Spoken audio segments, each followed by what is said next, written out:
Just when I thought I'd finally have some time to relax, my sister, Emma, came over and said, "It's still early for dinner." I could tell something felt off with her. "I need to tell you something important, Sarah," she said casually. I assumed she was about to ask me for more expensive clothes or makeup, like usual. "My name is Sarah. I work at an ad agency. My father worked in government, and I grew up in a comfortable home. My mom always spoiled my younger sister, Emma, who's 5 years younger than me. She had big, bright blue eyes, a small nose, and was really good at getting what she wanted. She was spoiled to the point of always asking for expensive things, only to lose interest in them quickly. I always felt plain growing up, and I didn't have a special talent like Emma, so I worked hard at school to get my parents' attention. Even though I did well, they never really noticed, and I often felt lonely. I worked hard to stay polite, and that helped me land a job at a top ad agency after I graduated. 2 years ago, I married my coworker, Jack, and started a new chapter of my life. Emma, on the other hand, didn't care about school.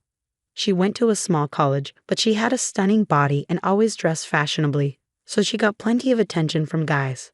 She was always surrounded by a group of them, and I often heard she received expensive gifts from them. Whenever I saw her at our parents' house, she would show me pictures of her handsome boyfriends and brag about them nonstop. Her boyfriend seemed to change every time I saw her, which made me worried about her short relationships. I thought maybe it was just a game for her since she always had guys interested in her. Eventually, she started showing up for dinner at my house, probably because she realized how close Jack and I lived to her college. She lived alone in a fancy, but expensive, apartment after begging our parents to let her stay there. I knew she didn't cook because it would ruin her nails. I'd been to her place a few times just to see how she lived, and the kitchen was always empty. She must have missed home-cooked meals, and it was likely easier for her to save money on food at my place. But she never offered to pitch in, and she never acted grateful. Although Jack and I didn't have kids, we were both busy with work, and Emma would always show up unannounced. It made me feel uneasy at home, and I started getting frustrated. I talked to Jack about it. "Come on, she's your sister. Don't be so hard on her. Besides, I don't mind having her over," he said. Since Jack never helped with housework, he didn't really understand how much work it took. I had always taken care of everything because at the beginning of our marriage, he didn't want to help. I tried to stay calm, putting on some loud music to relax. One Saturday afternoon, I was thinking to myself, finally some time to relax, and I was really looking forward to it. But, as usual, Emma showed up. It was still early for dinner, and I could feel something was off with her. "I need to tell you something, Sarah," she said, sounding too calm. I figured she was about to ask me for something expensive again. "You know, I'm actually dating Jack." I was so shocked I just stared at her. "What? Dating my husband? What are you talking about?" "Yeah, we're together now," she said casually. Before I could respond, Jack came in from the living room and said, "Yeah, we're together, so I think we should break up." "Break up? Do you mean divorce?" I asked, feeling confused. "Please, Sarah, I need you to leave him. I'm pregnant." "What?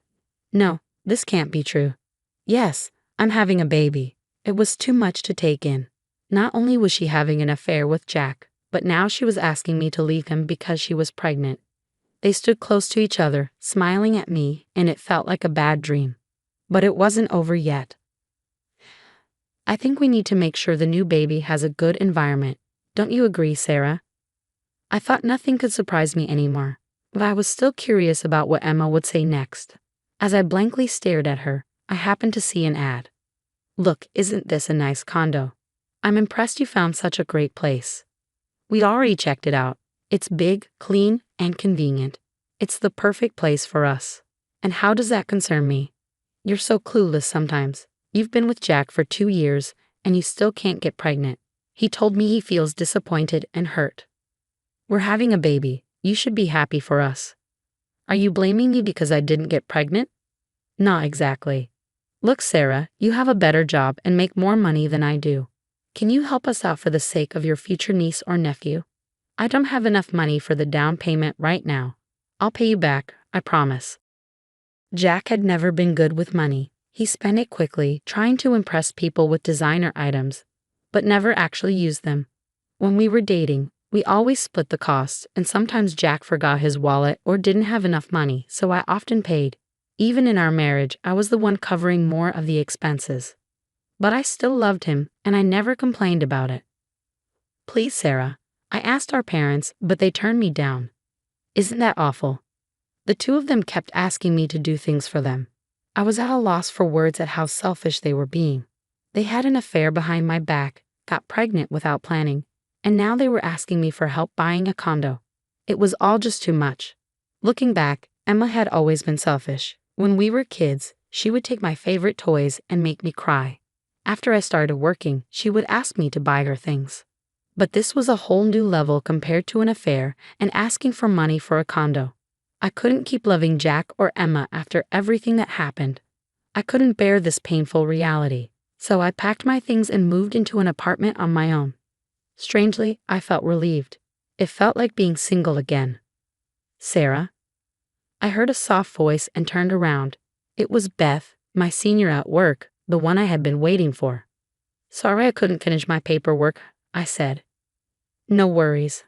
I'm the one who asked you to meet me when you're busy. Let's order something to eat, shall we? Beth efficiently handled the menu and ordered. I wanted to talk to her about everything going on with Emma and Jack, and I hoped she could offer some advice. That must have been really tough for you, Beth said. She listened to my story like it was her own. I almost burst into tears but managed to tell Beth everything. I hadn't felt like eating much in the past few days, but she gently encouraged me to try the food, so I did. It's so good, right? The decor isn't anything special, but the food is amazing here. After chatting for a while, Beth suddenly got serious and asked, So, what are you going to do? Jack and I can't go back to the way things were, so I guess we're getting a divorce. I get it. If my boyfriend cheated on me, I'd end it too, no matter how much I loved him. If it was just a one-night thing or something, maybe I'd give him another chance. But she's my sister. She's still a student. Beth listened patiently and continued to support me. On my way back to my apartment, I saw several messages from Jack. He wanted to move forward with a divorce as soon as possible, just to get it over with. He also mentioned the condo. All his messages were one-sided. From the way he wrote, it was clear he still saw me as just a housekeeper or a cash machine. How much more was he going to degrade me? I was sure I was done with him. The next day, I decided to see a lawyer, and soon after, I filed for divorce. I had already hired a private investigator and had him gather photos and videos of Jack and Emma together. I had solid proof. I even had a recording of their outrageous demands. In a way, it was ironic that I saved money on the investigation thanks to the recording. Of course, I asked for a large alimony settlement. When Jack found out the amount, I could tell he felt like he'd been drained of everything. One day, Jack and Emma were waiting for me in the lobby of my office. They approached me like bulls charging at a matador. I had expected this, knowing how shameless they were. I took a deep breath, faced them, and said calmly, Of course you're going to pay me alimony. Emma, you're an adult now, and this is a good lesson for you. No, we can't pay you. You're a terrible sister. Why are you doing this? She begged, her eyes puffy and moist. I recognized her manipulative strategy, but I wasn't fooled. By the way, I've already told her boss about your affair and the divorce, I added. No, you're joking. Him, of all people. Well, aside from you, I'm in a higher position at the company. He doesn't want my work to be affected. What? You think I'm an idiot? I'm just telling you what her boss told me to say. He was surprised and disappointed in you. Wait, the chairman of our company is actually a distant relative of mine. What? I didn't know that. You never mentioned it. Jack's face went pale at the mention of the word chairman. He was even starting to sweat. I've told you several times before, since we got married, you've mostly ignored me when I talk to you. But this is beyond terrible. We were married all this time. That's my line. It doesn't matter now that we're getting a divorce. You both brought this on yourselves. True, but of course, Emma is also responsible for what happened. Aren't you ashamed of yourself for having an affair with a college student and getting her pregnant? And then you ask me to buy a condo for you? Do you think someone with no morals or respect for society should be asking for things like that? I strongly disagree. Whatever. I just wanted to borrow some money. Didn't you send me the amount in an email? I don't think it was just a little. Anyway, it's not up to you to decide what happens with my work. No, it's my boss's decision. I haven't told you yet, but I've been approached for an HR position. Your boss, you mean Beth? Oh no, what if you're in trouble at work now? What are you going to do? What about the condo? Please help us, Sarah. They were in complete panic now, begging me frantically to fix Jack's reputation with the bosses. People in the office were starting to notice us.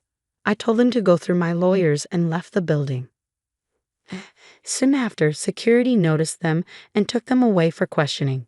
They called me many times, but I didn't pick up. They also sent me texts, but I didn't care about any of them. Later, Jack got a serious warning from the chairman about the affair and causing a scene at the company, which left him feeling really down. Jack had a lot of pride, so I'm sure it was very embarrassing for him. A short time later, Jack was transferred to a branch in another city, and Emma went with him, even though she didn't like it. She was used to living in the city and didn't like the small-town life. She had trouble adjusting and blamed Liam for everything. They fought a lot. Jack, on the other hand, was unhappy at home because Emma didn't help with any of the housework. He often emailed me complaining about her. Emma started shopping online a lot to cope with her stress, which got them into financial trouble. Jack had to borrow money to pay off her debts, and it left him drained from paying off the loans. Eventually, they broke up after 6 months. Emma, now a single mom with a baby, went back to her old ways and started dating a string of men who were just like her, selfish and dishonest. They cheated on her and took advantage of her. Eventually, she stopped trusting men even though she used to date a lot. She needed money and begged her parents to let her and her baby move back in. She seemed to have a little better life under their watch. Our mom changed her attitude toward Emma and asked her to contribute to the household expenses. I was surprised when I heard that Emma actually got a part-time job. Meanwhile, I was excited to be asked to go on my first business trip abroad with Beth as her assistant. We were busy preparing for the trip. Hey Sarah, that guy is here again, Beth said quietly, nodding toward someone. Who?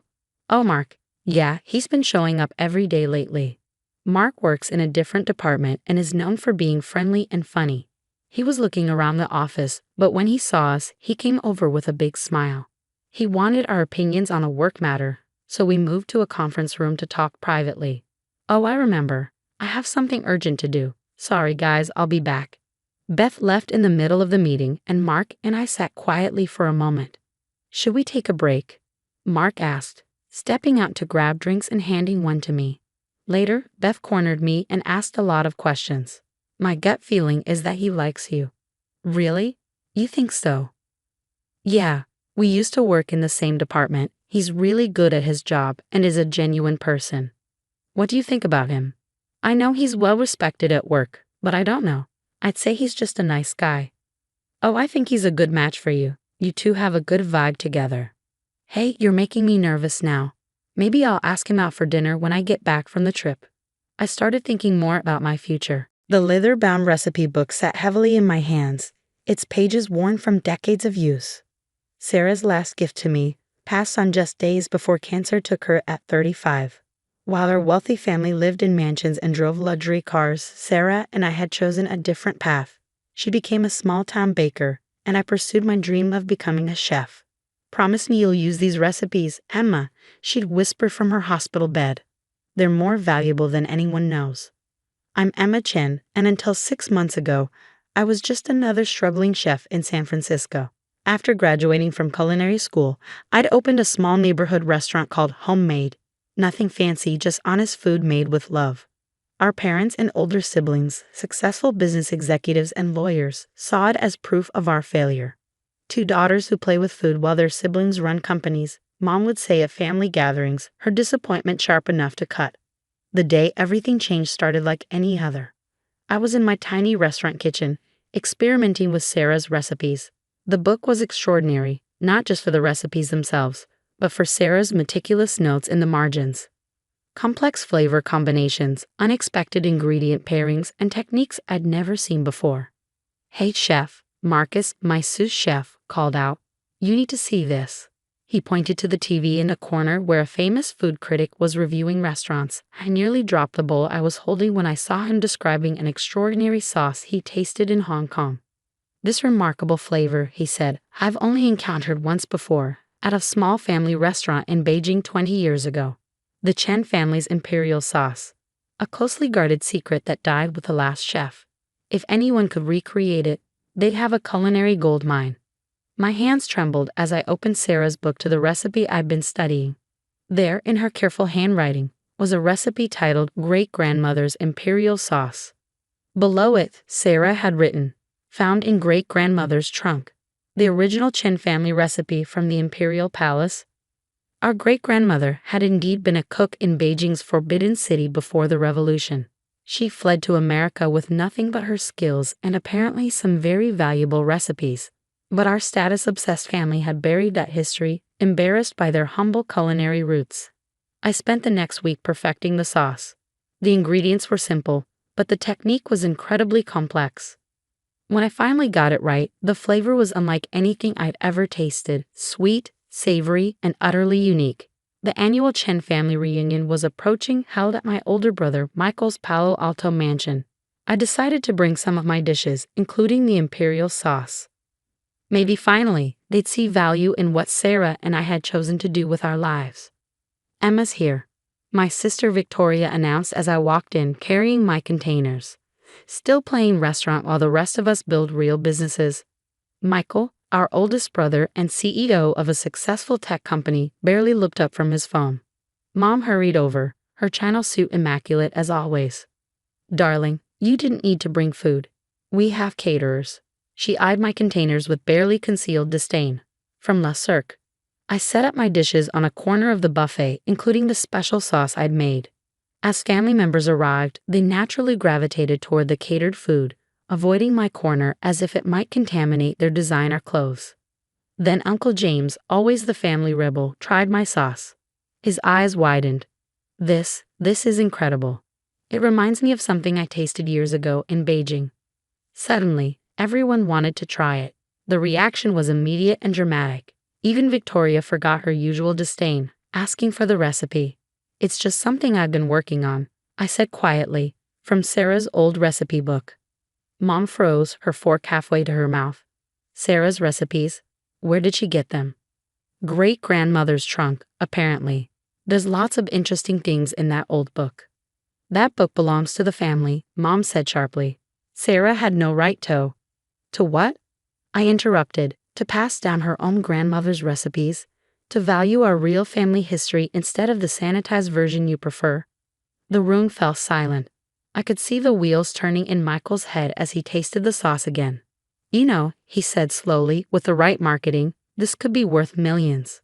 We should discuss acquiring your restaurant, Emma. Bring it into the Chen Group properly." I thought of Sarah, of her passion for authentic cooking, of her belief that food was about love, not profit. "The restaurant's not for sale, Michael, and neither are the recipes." "Don't be stupid," Victoria snapped. "You're a nobody running a tiny restaurant. We could make this huge." "Like you made huge profits from great-grandmother's jade collection?" I asked quietly. Everyone stiffened. Years ago, our parents had sold our great-grandmother's jade pieces for a fortune, pieces she wanted preserved in the family. "That was different," Mom protested. "We needed that money to build our position in society, to give you children opportunities, to erase our real heritage, you mean?" I picked up Sarah's recipe book. "Well, not this time. Sarah protected these recipes for a reason, and I'm going to honor that." As I turned to leave, Michael called out, "You're making a big mistake, Emma. That sauce could be worth millions with our backing." I paused at the door. "It already is worth millions, Michael. You just don't know it yet." What I didn't tell them was that earlier that week, I'd received an interesting visitor at my restaurant, someone who recognized the imperial sauce immediately, someone whose offer would change everything. But I had no idea that my family was already plotting to take what they saw as rightfully theirs, or that Sarah had left me more than just recipes in that old book. The war for our great-grandmother's legacy was about to begin. The storm hit the next morning. I arrived at Homemade to find a crowd outside. Customers, food bloggers, and several TV crews. Overnight, a viral video of the famous food critic discovering my imperial sauce had exploded online. "Chef Chen." A reporter thrust a microphone toward me. "Is it true you've recreated the legendary imperial sauce? How did you discover the recipe?" Before I could answer, a sleek black Mercedes pulled up. Michael stepped out, followed by two men in expensive suits. "Ladies and gentlemen," he announced smoothly, "I'm Michael Chen, CEO of Chen Group International and Emma's older brother. We're excited to announce that the Imperial Sauce and all Chen family recipes will soon be launched under our corporate umbrella." My blood ran cold. "What are you talking about?" He gripped my arm, smile never wavering. "Let's discuss this inside, sister dear." In my office, Michael's true colors emerged. The men with him were corporate lawyers, armed with intimidating stacks of documents. "These recipes are Chen family intellectual property," Michael stated flatly. "Mom and Dad have signed affidavits confirming they never gave Sarah permission to take great-grandmother's recipe book. As family head, I'm demanding its immediate return." Sarah found that book in great-grandmother's trunk, which was left to her specifically. "A trunk of old clothes," Michael scoffed. "Any valuable contents clearly weren't meant to be included." Besides, his smile turned predatory. "How do you think health inspectors will react when they start receiving anonymous complaints about your kitchen? How long can a small restaurant survive repeated investigations?" "You're threatening me." "I'm protecting our family legacy. You have until tomorrow to sign these papers transferring all rights to Chen Group." "Don't make this difficult, Emma." After they left, I sank into my chair, Sarah's recipe book clutched to my chest. That's when I noticed something odd, a slight bulge in the book's leather backing. Carefully examining it under light, I found a hidden pocket. Inside was an old letter, written in our great-grandmother's elegant hand. "My dearest granddaughter Sarah, I see in you what I see in few others, true love for our family's art. Not the money it brings, but the joy it creates. You remind me of my days in the imperial kitchen, before revolution and greed destroyed everything. The recipes in this book are more than family secrets. They are our true legacy. The imperial sauce alone saved our family twice, once in Beijing when it bought our escape to America, and again in 1965, when its secret formula secured our future here. But there are those who would use these recipes for profit alone. That is why I entrust them to you, my quiet one who understands their real value. In the garden of our old home in Beijing lies proof of our history, documents that establish our original ownership of these recipes. I have arranged for copies to be kept safe with old friends. Protect our legacy, dear one. Money comes and goes, but true wealth lies in what we create with love. Your loving grandmother, Lin Chen." My hands trembled as I reread the letter. Sarah must have discovered this shortly before her illness. This wasn't just about recipes anymore. It was about our family's true history. A soft knock interrupted my thoughts. Mr. Wang, my elderly fish supplier, stood in the doorway. "I saw the news," he said quietly, "and I recognized that sauce. My grandfather was Imperial Kitchen staff too." My heart skipped. "Mr. Wang, did your grandfather ever mention the Chen family?" He smiled mysteriously. "Come with me. There's something you should see." His tiny shop in Chinatown concealed a surprise, a hidden room filled with historical documents and photographs. And there, in a faded photograph from 1940, stood my great-grandmother in the imperial kitchen, proudly holding a sauce bowl. "Your great-grandmother wasn't just any cook," Mr. Wang explained. "She was the last official keeper of the imperial recipes. When she fled, she took them legally. They were her responsibility to protect." He handed me a stack of weathered documents. My grandfather kept copies of everything. The recipe ownership certificates, the official authorization, all proving your family's rightful claim. I was speechless. These documents weren't just history. They were ammunition. But while I was discovering our true legacy, my family was making their next move. Victoria had convinced our cousin David, a popular food blogger, to write a scathing review of Homemade, questioning the authenticity of our recipes. The war was escalating, and I needed help. That's when I remembered another note in Sarah's recipe book, mentioning someone named Master Chen in Hong Kong. No relation, but perhaps an ally. I had no idea that my search for help would uncover an even bigger secret, one that would shake our family to its core. I'd arrived in Hong Kong as the city was waking up, the morning air thick with humidity and possibility. Master Chen's restaurant was tucked away in an ancient building in Kowloon, its faded sign barely visible among the neon lights. Inside, an elderly man was teaching a young apprentice the precise way to fold dumplings. Without looking up, he said in perfect English, "I've been expecting you, Emma Chen. Sarah told you about me." He smiled, his eyes crinkling. Sarah told me many things, including what might happen after she was gone. He gestured to a private room. Come, your family's story is longer than you know. Over tea served in delicate imperial porcelain, Master Chen revealed the truth. He wasn't just any chef. He was the grandson of the imperial kitchen's headmaster, and he'd been waiting decades for this moment. Your great-grandmother and my grandfather made a pact, he explained, unlocking an ornate wooden chest. They knew the revolution would destroy centuries of culinary heritage, so they divided and protected the most precious recipes. He spread out ancient scrolls and photographs. The imperial sauce you recreated. It's only the beginning. These recipes aren't just about food, they're about power. In the old days, these dishes were served only to emperors. They contain combinations of ingredients that affect mood, energy, even longevity. That's why Michael wants them so badly, I realized. The commercial potential is worth billions, Master Chen nodded. But there's something else you need to see. He played a video on his phone. Sarah's face filled the screen, recorded months before her death. Emma, if you're watching this, you found Master Chen. Her familiar smile, though tired, warmed my heart. There's something you need to know about our family. The truth hit like a thunderbolt. Our great-grandmother hadn't just been a cook. She'd been the illegitimate daughter of a royal concubine, raised in the imperial kitchen to protect her. The recipes were her birthright, passed down through generations of female chefs. That's why I left you the book, Sarah continued. In our family's history, it's always been the women who understood food's true power. Not as a commodity, but as a way to heal, to connect, to love. Master Chen handed me a USB drive. This contains everything: historical proof of your lineage, documentation of the recipe's origins, and evidence of their scientific properties. Sarah prepared it all before she died. Back in San Francisco, I found my restaurant surrounded by protesters. Michael had hired them to carry signs questioning our food's authenticity. Victoria was giving interviews about family recipes stolen by an ungrateful sister. But I wasn't worried. I'd learned more than just history in Hong Kong. The next morning, at the emergency board meeting Michael had called for Chen Group's new authentic imperial cuisine line, I arrived early. The boardroom was packed with executives, lawyers, and one special guest. The Chinese cultural minister himself, invited by Michael to legitimize their claim to the recipes. Michael smiled triumphantly. Emma, so nice of you to join us. We were just discussing the launch of our new product line. Interesting, I replied calmly.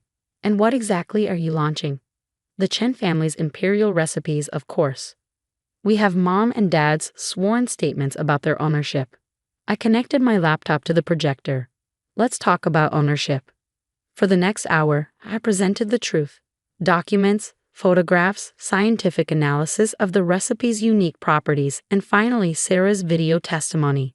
The cultural minister leaned forward, increasingly agitated. These recipes, he announced, are protected Chinese cultural heritage. Any attempt to commercialize them without proper authority would be problematic. Michael's face turned ash white. But our patents are invalid, I interrupted, because Sarah and I filed the proper cultural heritage protection documents years ago. These recipes can't be mass-produced or commercialized. They can only be passed down through certified training, exactly as they have been for centuries. Victoria jumped up. You planned this all along. You and Sarah protected our true legacy, I finished. And now I'm offering you all a choice. I laid out my proposal. Homemade would become a culinary training center, preserving traditional techniques and recipes. Any family member willing to learn properly, to honor the traditions and history, would be welcome. But, I added, no shortcuts, no mass production, no selling out our heritage for quick profits. The cultural minister nodded approvingly. The Chinese government would be very interested in supporting such a venture. As a cultural exchange program, perhaps. Michael slumped in his chair, defeated. His dreams of instant billions evaporating. Mom stood up slowly. The recipes, they really came from her? From the royal family? I handed her great-grandmother's photograph. From a woman who valued tradition over status, who believed food should bring people together, not drive them apart. Tears filled her eyes. I never knew, we never let her tell us. 1 year later, Homemade has transformed. We still serve traditional dishes, but we also train new chefs in the ancient techniques. Victoria, surprisingly, was the first to enroll in our program. Turns out she has a natural talent for dim sum. Michael focuses on the business side, but differently now, promoting cultural preservation rather than exploitation. Mom spends hours in the kitchen, finally learning the family stories she once dismissed. Yesterday, a young girl watched me teach the imperial sauce technique, just as great-grandmother once taught it in the palace kitchens. "Does everyone get to learn the secret recipes?" she asked. I smiled, remembering Sarah's words. The real secret isn't in the recipes. It's an understanding that the most precious things can't be bought or sold. They can only be passed down with love. Master Chin visits often, helping us maintain the old traditions while creating new ones. The cultural minister's endorsement has made us a bridge between culinary worlds. In my office, Sarah's recipe book sits in a special place of honor. But it's no longer just a book of recipes.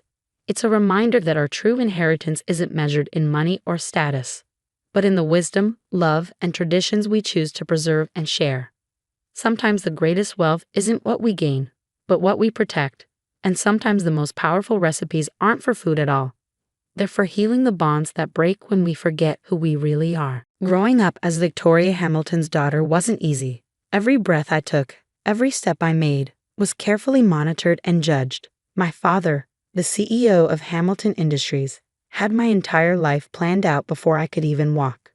"Charlotte, darling," he'd say, adjusting his perfectly pressed Armani suit, "a Hamilton never settles for second best." Our mansion in Beverly Hills stood as a testament to that philosophy. 28 rooms of carefully curated luxury, each one screaming wealth and power. But to me, it felt more like a golden cage than a home. By the time I turned 25, I had followed my father's blueprint perfectly. Harvard Business School graduate, junior executive at Hamilton Industries, and engaged to Bradley Winchester ILI. Heir to Winchester Technologies and my father's handpicked choice for my husband. There was just one small problem. I was desperately, hopelessly in love with someone else. I met James Mitchell on a rainy Tuesday morning when my Ferrari broke down on the way to work. He was the mechanic who came to my rescue, arriving in a beaten-up tow truck with a smile that made my heart skip a beat. "Looks like your timing belt's shot," he said, wiping his hands on his worn jeans. "I can fix it, but it'll take a few hours." Something about his honest brown eyes and the way he explained everything without talking down to me made me agree to wait at his small garage instead of calling an Uber. That decision changed my life forever. Over cups of terrible vending machine coffee, I discovered James wasn't just any mechanic. He'd worked his way through engineering school, graduating top of his class. He could have taken a cushy corporate job, but he loved working with his hands, solving problems, making things better. "Life's too short to spend it doing something just because it looks good on paper," he told me, his eyes twinkling. Those words hit me like a thunderbolt. For the first time, someone had put into words exactly what I'd been feeling all my life. One coffee led to another, then dinner, then stolen moments whenever I could escape my suffocating world. James never asked about my family's wealth, never tried to impress me with fancy restaurants or expensive gifts. Instead, he showed me the joy of simple things: midnight drives along the coast, picnics in hidden parks, and laughter. So much laughter. For 6 months, I lived a double life. Society princess by day, myself by night. But I knew it couldn't last forever. The breaking point came during a charity gala at our mansion. Bradley was droning on about merger strategies to anyone who would listen, while my mother paraded me around like a prized thoroughbred. "Charlotte will be taking over the East Coast operations after the wedding," she'd announced to yet another group of socialites. The Winchesters and Hamiltons. Imagine the possibilities. I felt like I was suffocating. Excusing myself, I fled to the garden, my trembling fingers already dialing James's number. "I can't do this anymore," I whispered into the phone, tears streaming down my face. "I can't marry Bradley. I can't be who they want me to be." James was silent for a moment before speaking. "Then don't be. Be who you are, Charlotte. That's the person I fell in love with." That night changed everything. The next morning, I walked into my father's study, my heart pounding but my resolve firm. "Daddy, I need to tell you something." My voice shook slightly. "I can't marry Bradley. I'm in love with someone else." The explosion that followed was nuclear. My father's face turned purple as I explained about James, about wanting a different life than the one he planned. A mechanic? He roared, his fist slamming onto his mahogany desk. My daughter? A Hamilton, in love with a grease monkey. He's an engineer, Daddy, and he's brilliant. If you just meet him. Absolutely not. My father's voice could have shattered glass. You will marry Bradley as planned, or you can forget about your trust fund, your position at the company, everything. Is that clear? I stood up straighter, channeling strength I didn't know I had. Crystal clear, Daddy, goodbye. Walking out of that study was the hardest thing I'd ever done. My mother's hysterical tears, my father's threats, the whispers of the household staff. It all followed me as I packed a small bag and left the only home I'd ever known. James was waiting for me outside his modest apartment, worry etched on his face. When I told him what happened, he tried to talk me out of it. Charlotte, that's your whole life you're giving up. Your family, your inheritance. I can't let you do that for me. I silenced him with a kiss. I'm not giving up my life, James. I'm finally starting it. The next few months were a crash course in reality. I moved into James' one-bedroom apartment, got a job as an entry-level business consultant at a small firm, and learned how to live on a budget. It wasn't easy, but for the first time in my life, I felt free. My parents' attempts to bring me to my senses ranged from emotional manipulation to outright threats. They froze my accounts, canceled my credit cards, and even tried to get me fired from my new job. But with each obstacle, James and I grew stronger together. When we decided to get married, we planned a simple ceremony in a local park. No designer dress, no society photographers, just us and a few close friends. The morning of the wedding, I received a text from my mother. Your father and I will be attending. One last chance to fix this mistake. My heart raced as I showed James the message. He squeezed my hand. It's your call, love. Whatever you want. I wanted them there. Despite everything, they were still my parents. So when I walked down the makeshift aisle in my simple white dress from a department store, my eyes instantly found them standing at the back. My father looked like he'd swallowed something sour, while my mother dabbed at her eyes with a monogrammed handkerchief. Neither moved to join the ceremony.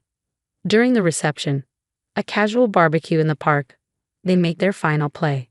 Charlotte, darling, my mother's voice dripped with desperation. It's not too late. Bradley would still take you back. Think about what you're throwing away.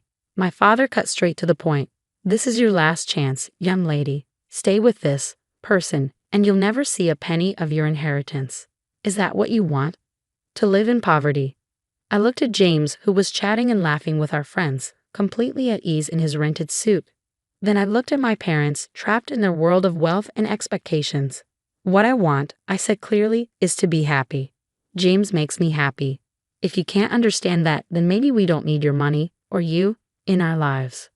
My father's face turned that dangerous shade of purple again. You're a dumb daughter of mine, he spat, turning on his heel. My mother hesitated for a moment, then hurried after him. As they stormed away, James appeared at my side, wrapping an arm around my waist. You okay? I leaned into him, watching my past walk away. Never better. That was 6 months ago. We settled into our life together, working hard, loving harder. James continued at his garage while taking night classes for his master's degree. I threw myself into my consulting work, building my own client base. We were happy, truly happy, even if we had to watch our spending and clip coupons. But there was something James hadn't told me, something that was about to turn my world upside down again. Everything changed on a seemingly ordinary Friday evening. I came home from work early, excited to surprise James with takeout from our favorite Thai place. But our apartment was empty, with a hastily scribbled note on the counter. Working late at the garage. Love you. It wasn't unusual for James to work late, but something felt different. Lately he'd been distracted, taking mysterious phone calls and working odd hours. A knot formed in my stomach as my mind wandered to dark places. Was history repeating itself? Was I about to lose everything again? Unable to sit still, I decided to bring dinner to him at the garage. But when I pulled up, the place was dark. James's beaten-up truck wasn't in its usual spot. My hands trembled as I called his number. Straight to voicemail. Just as panic started to set in, my phone buzzed with a text from an unknown number. Mrs. Mitchell, Please come to 1875 Highland Avenue immediately. It's about your husband." My heart stopped. Highland Avenue was in the industrial district, miles from James's garage. With shaking fingers, I typed the address into my GPS and drove through the darkening city, imagining worst-case scenarios. The GPS led me to a massive, modern building with sleek glass walls. Security gates opened automatically as I approached, and a uniformed guard directed me to an underground parking garage. "Mrs. Mitchell," he nodded respectfully. "Take the executive elevator to the top floor." Executive elevator? Top floor? What was going on? The elevator opened into a stunning office suite with floor-to-ceiling windows overlooking the city. And there, standing at a glass desk with his back to me, was James, but not the James I knew. Gone were the worn jeans and oil-stained t-shirt. Instead, he wore an impeccably tailored suit that probably cost more than our monthly rent. When he turned around, his familiar warm smile was tinged with nervousness. "Charlie," he said softly, using his special nickname for me, "I think it's time I told you everything." Before he could continue, the office door burst open. And there, like a scene from my worst nightmare, stood my father, mother, and Bradley Winchester ally. "What is the meaning of this?" my father thundered, his face already turning that familiar shade of purple. "Security said Charlotte was headed up here." "What are you doing in the CEO's office, you mechanic?" James straightened his tie and walked around the desk. "Actually, Mr. Hamilton, I am the CEO. James Mitchell, founder and chief executive officer of Mitchell Innovations." The silence that followed was deafening. My mother grabbed a chair for support. Bradley's mouth hung open unattractively, and my father, for the first time in my life, was speechless. But my mother stammered, "You're a mechanic." James smiled, taking my hand. "I own a chain of auto repair shops, yes. It was my first business, started with a loan from my college professor. But Mitchell Innovations is my main focus. We're a tech company specializing in revolutionary electric vehicle batteries. That's what those late nights at the garage were about. We were finalizing our new prototype." My head was spinning. "Why didn't you tell me?" "Because I needed to know," James said softly, turning to face me. "When we met, I just made the Forbes 30 under 30 list. Every woman I dated was only interested in my money, my status. But you fell in love with me when I was just a mechanic. You gave up everything for me. I had to be sure." "Mitchell Innovations," my father muttered, his business mind finally catching up. "The company that just revolutionized electric vehicle battery technology. The one every major car manufacturer is fighting to partner with. That's you." James nodded. "Our market valuation hit $12 billion last week. Not quite Hamilton Industries territory, but we're getting there." I couldn't help but laugh at my father's expression. All those months of looking down on my poor husband, and James had been building an empire right under their noses. "And now," James continued, his voice taking on a sharper edge, "I'd like to discuss how you treated your daughter. The woman who, by the way, just became one of the largest shareholders in Mitchell Innovations when she married me." My father's face paled. Hamilton Industries had been trying to break into the electric vehicle market for years. Having a connection to Mitchell Innovations would have been a game changer. "Now see here," my father blustered, trying to regain control. "We were just looking out for Charlotte's best interests." "By disarming her?" James's voice was steel wrapped in silk. "By trying to get her fired? By making her cry herself to sleep for weeks?" "Daddy," I finally found my voice, "you always taught me that Hamiltons never settle for second best." Well, I didn't. I married the most brilliant, kind, and successful man I've ever known. And I did it without knowing about any of this. "Charlotte, sweetheart," my mother stepped forward, arms outstretched. "We were wrong. We see that now. Please come home." I looked around the magnificent office, then at James, my wonderful husband who had let me find my own way, support myself, grow stronger. "I am home, Mom, but if you want to be part of our lives, you'll have to accept us on our terms. No more manipulation. No more control." My father looked like he was choking on something particularly unpleasant. "And what about Hamilton Industries?" James smiled. "Well, sir, we've actually had several offers from your competitors for exclusive partnerships. But I thought, given the family connection, we might consider a different arrangement. if you're interested in discussing it, as equals. The next hour was surreal. My father and James talked business while my mother fussed over my terrible apartment and insisted we move into a proper home. Bradley had slunk away somewhere, probably to lick his wounds. Later that night, back in our small apartment, I finally asked James the question that had been burning in my mind. Why keep working at the garage? Why live like this when you have billions? James pulled me close. The garage keeps me grounded, reminds me where I started. And this apartment, these months with you, they've been the happiest of my life. We made it ours together, without any silver spoons or trust funds. Tears welled in my eyes. I love you, you sneaky billionaire. He laughed. I love you too, you runaway Harris. Life changed after that night, but not in the ways people might expect. We did move, but into a modest house we chose together. I joined Mitchell Innovations as head of their charitable foundation, using our resources to help other young entrepreneurs. James still spends time at his original garage, teaching mechanical skills to underprivileged youth. My parents, well, they're trying. Mom still makes not-so-subtle hints about grandchildren needing trust funds, but Dad has developed a genuine respect for James. Their weekly business meetings often turn into lengthy discussions about everything from classic cars to philosophy. As for me, I finally understood what James meant about life being too short to live it on paper. Sometimes the best things come disguised as broken down Ferraris and coffee from vending machines. But the best part? Every now and then, when we drive past our old apartment or grab Thai food from our favorite takeout place, James still looks at me the same way he did when he was just a mechanic and I was just a rebel Harris. Because in the end, love doesn't care about bank accounts or business empires. It cares about who you are when everything else is stripped away.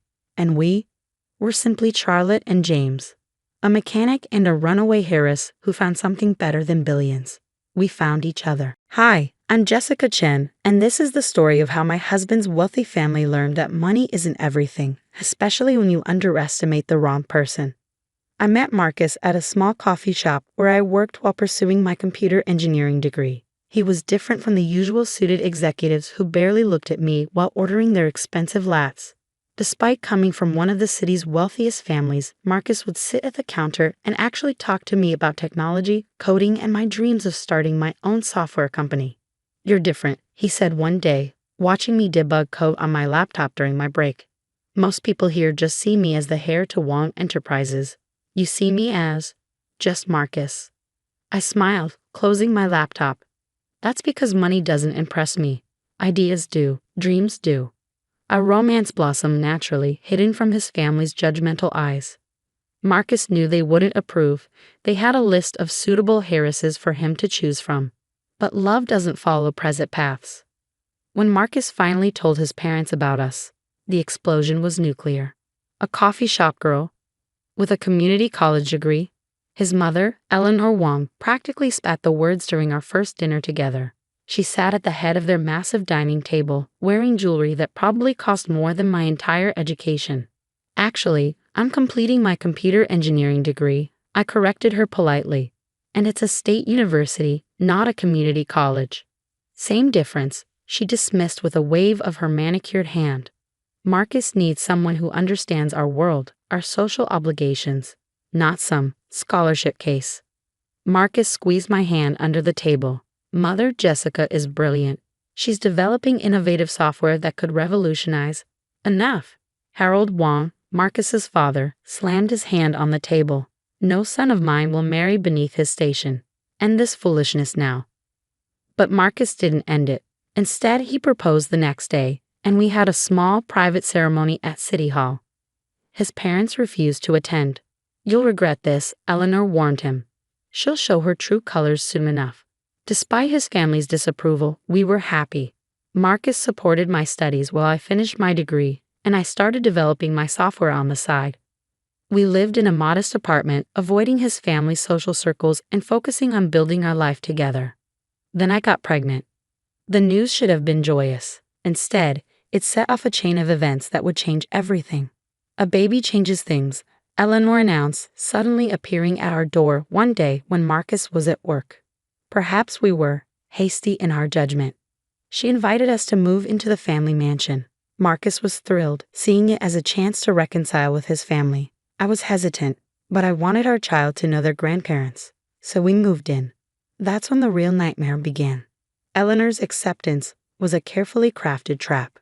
She began hosting elaborate parties, parading me in front of their social circle like a circus act. "Isn't it charming?" she'd say. Our Marcus, so charitable, giving a chance to someone from her background.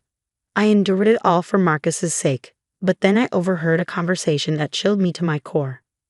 "The girl is becoming a problem," Eleanor told Harold in his study. "She's actually trying to patent some software she's developed." Imagine the embarrassment if Marcus's wife starts peddling computer programs like a street vendor. "The prenup will protect Marcus's interests," Harold assured her. "And once the baby is born—" "Yes," Eleanor's voice turned cold. "Once we have our grandchild, we can deal with the gold digger appropriately." I rushed back to our room, heart pounding. The next day, I discovered they'd been working behind the scenes. My patent application had been mysteriously delayed. My university records showed an investigation into academic irregularities. They were systematically destroying my credibility. When I confronted Marcus, his response shattered my world. "You're being paranoid, Jessica," he sighed, not looking up from his phone. "Pregnancy hormones are making you irrational. Mother is trying her best to welcome you into our world. Your mother is trying to destroy me," I shouted, showing him the patent interference documents I'd uncovered. "Those are just standard legal procedures," he dismissed.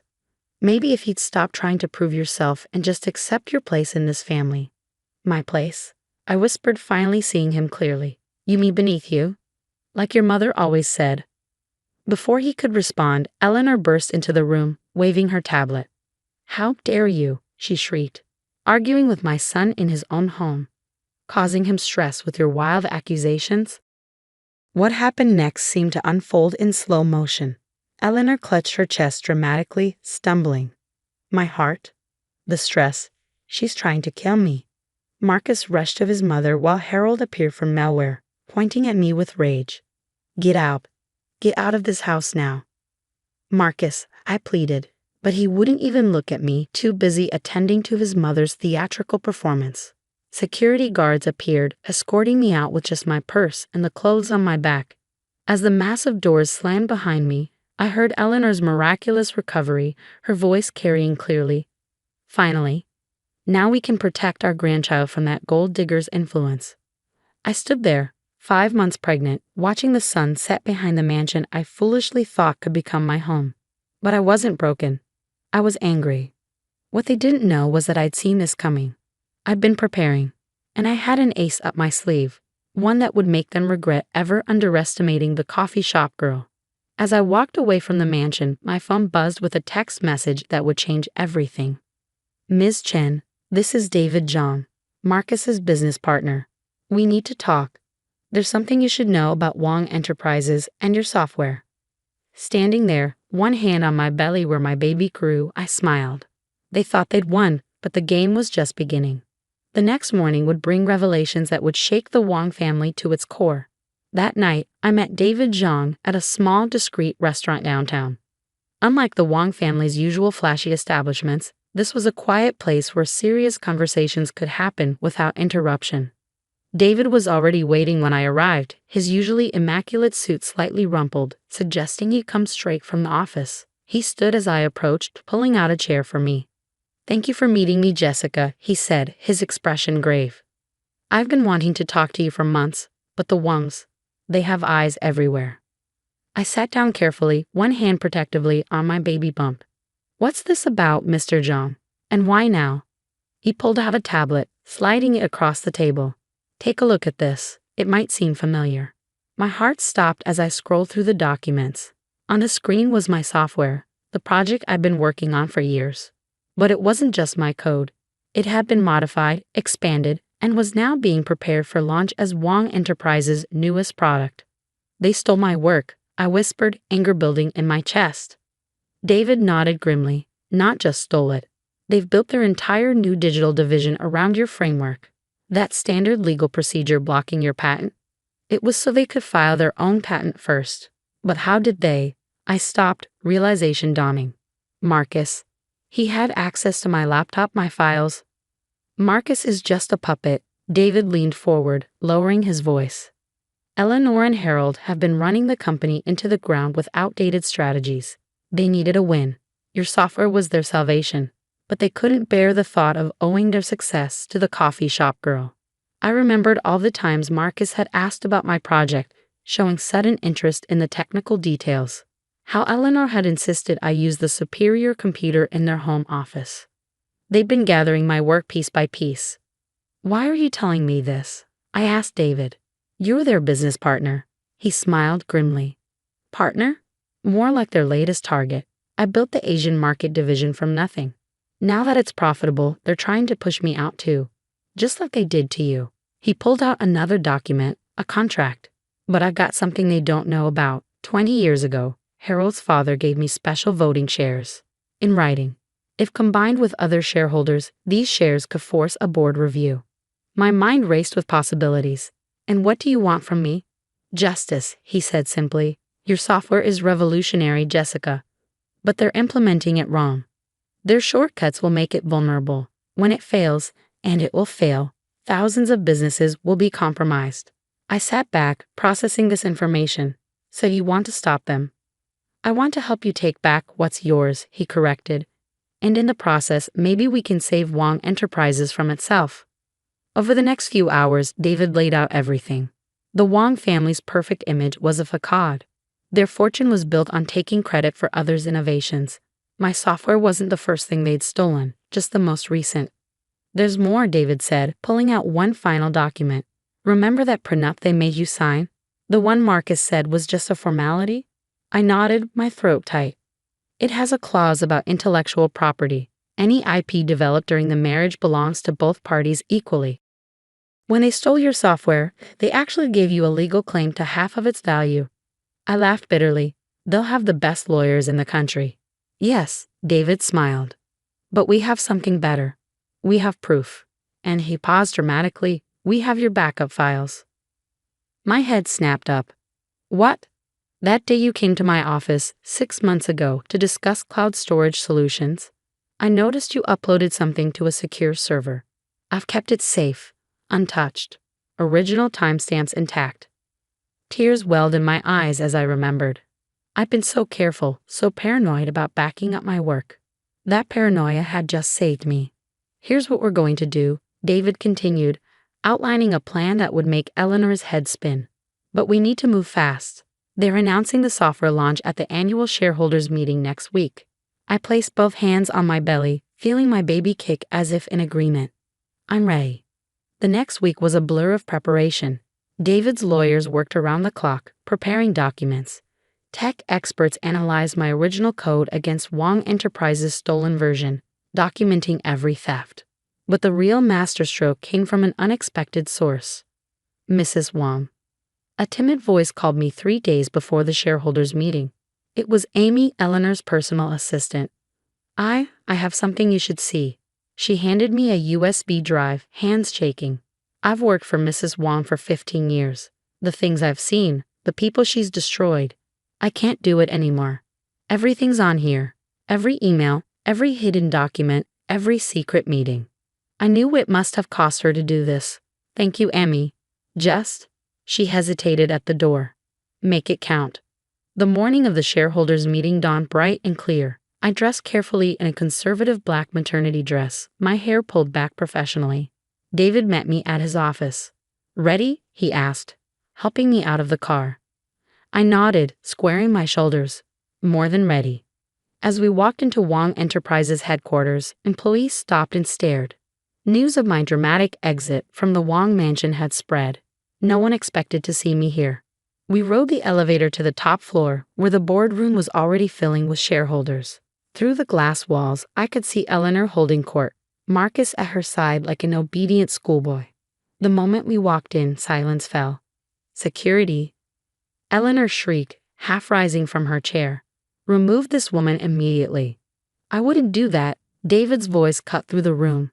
"Not unless you want to explain to the shareholders why you're removing someone who owns half of today's big announcement." Harold's face turned purple. "What nonsense is this?"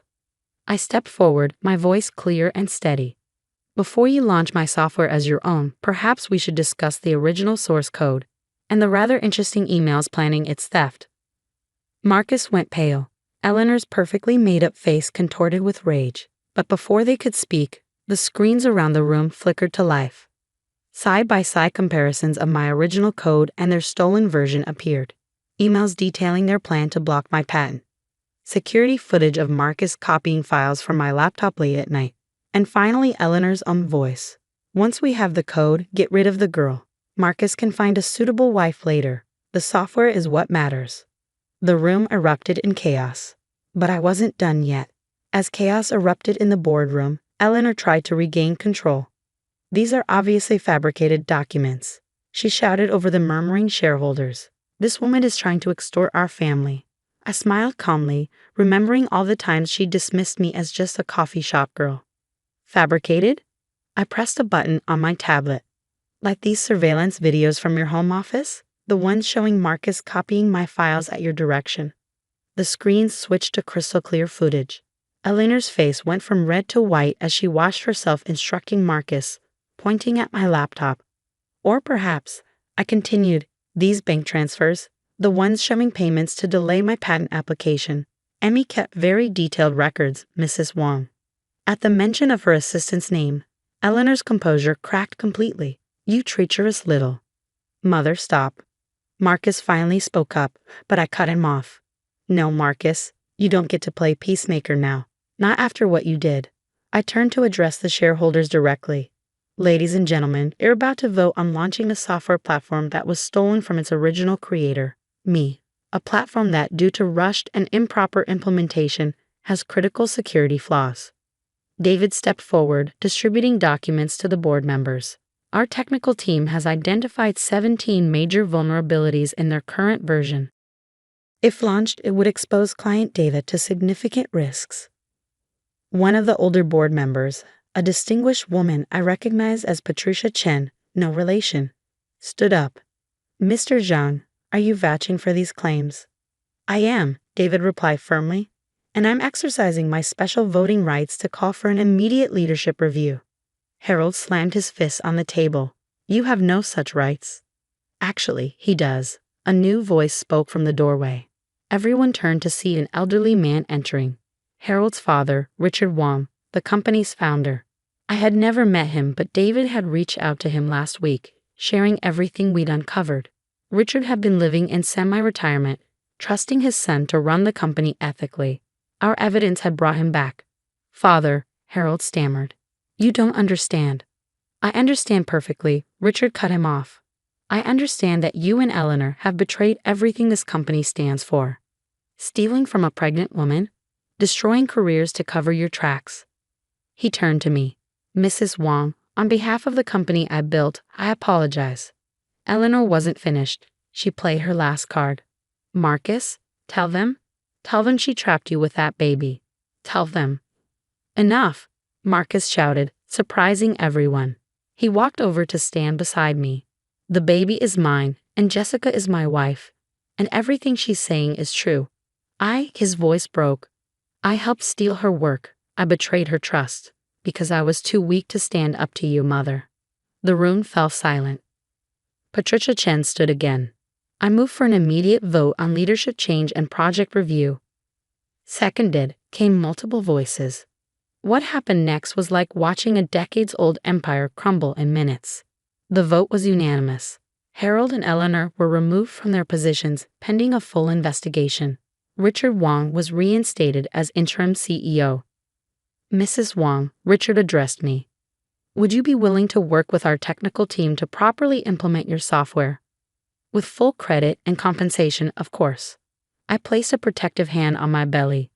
I have a counter-proposal. Over the next hour, I outlined my vision, a new division within Wong Enterprises focused on ethical innovation and developer support. A place where ideas would be nurtured, not stolen. Where credit would be given where due. And I want David Zhang as my co-director, I finished. His integrity helped expose this situation. That's the kind of leadership this company needs. Richard smiled. Done.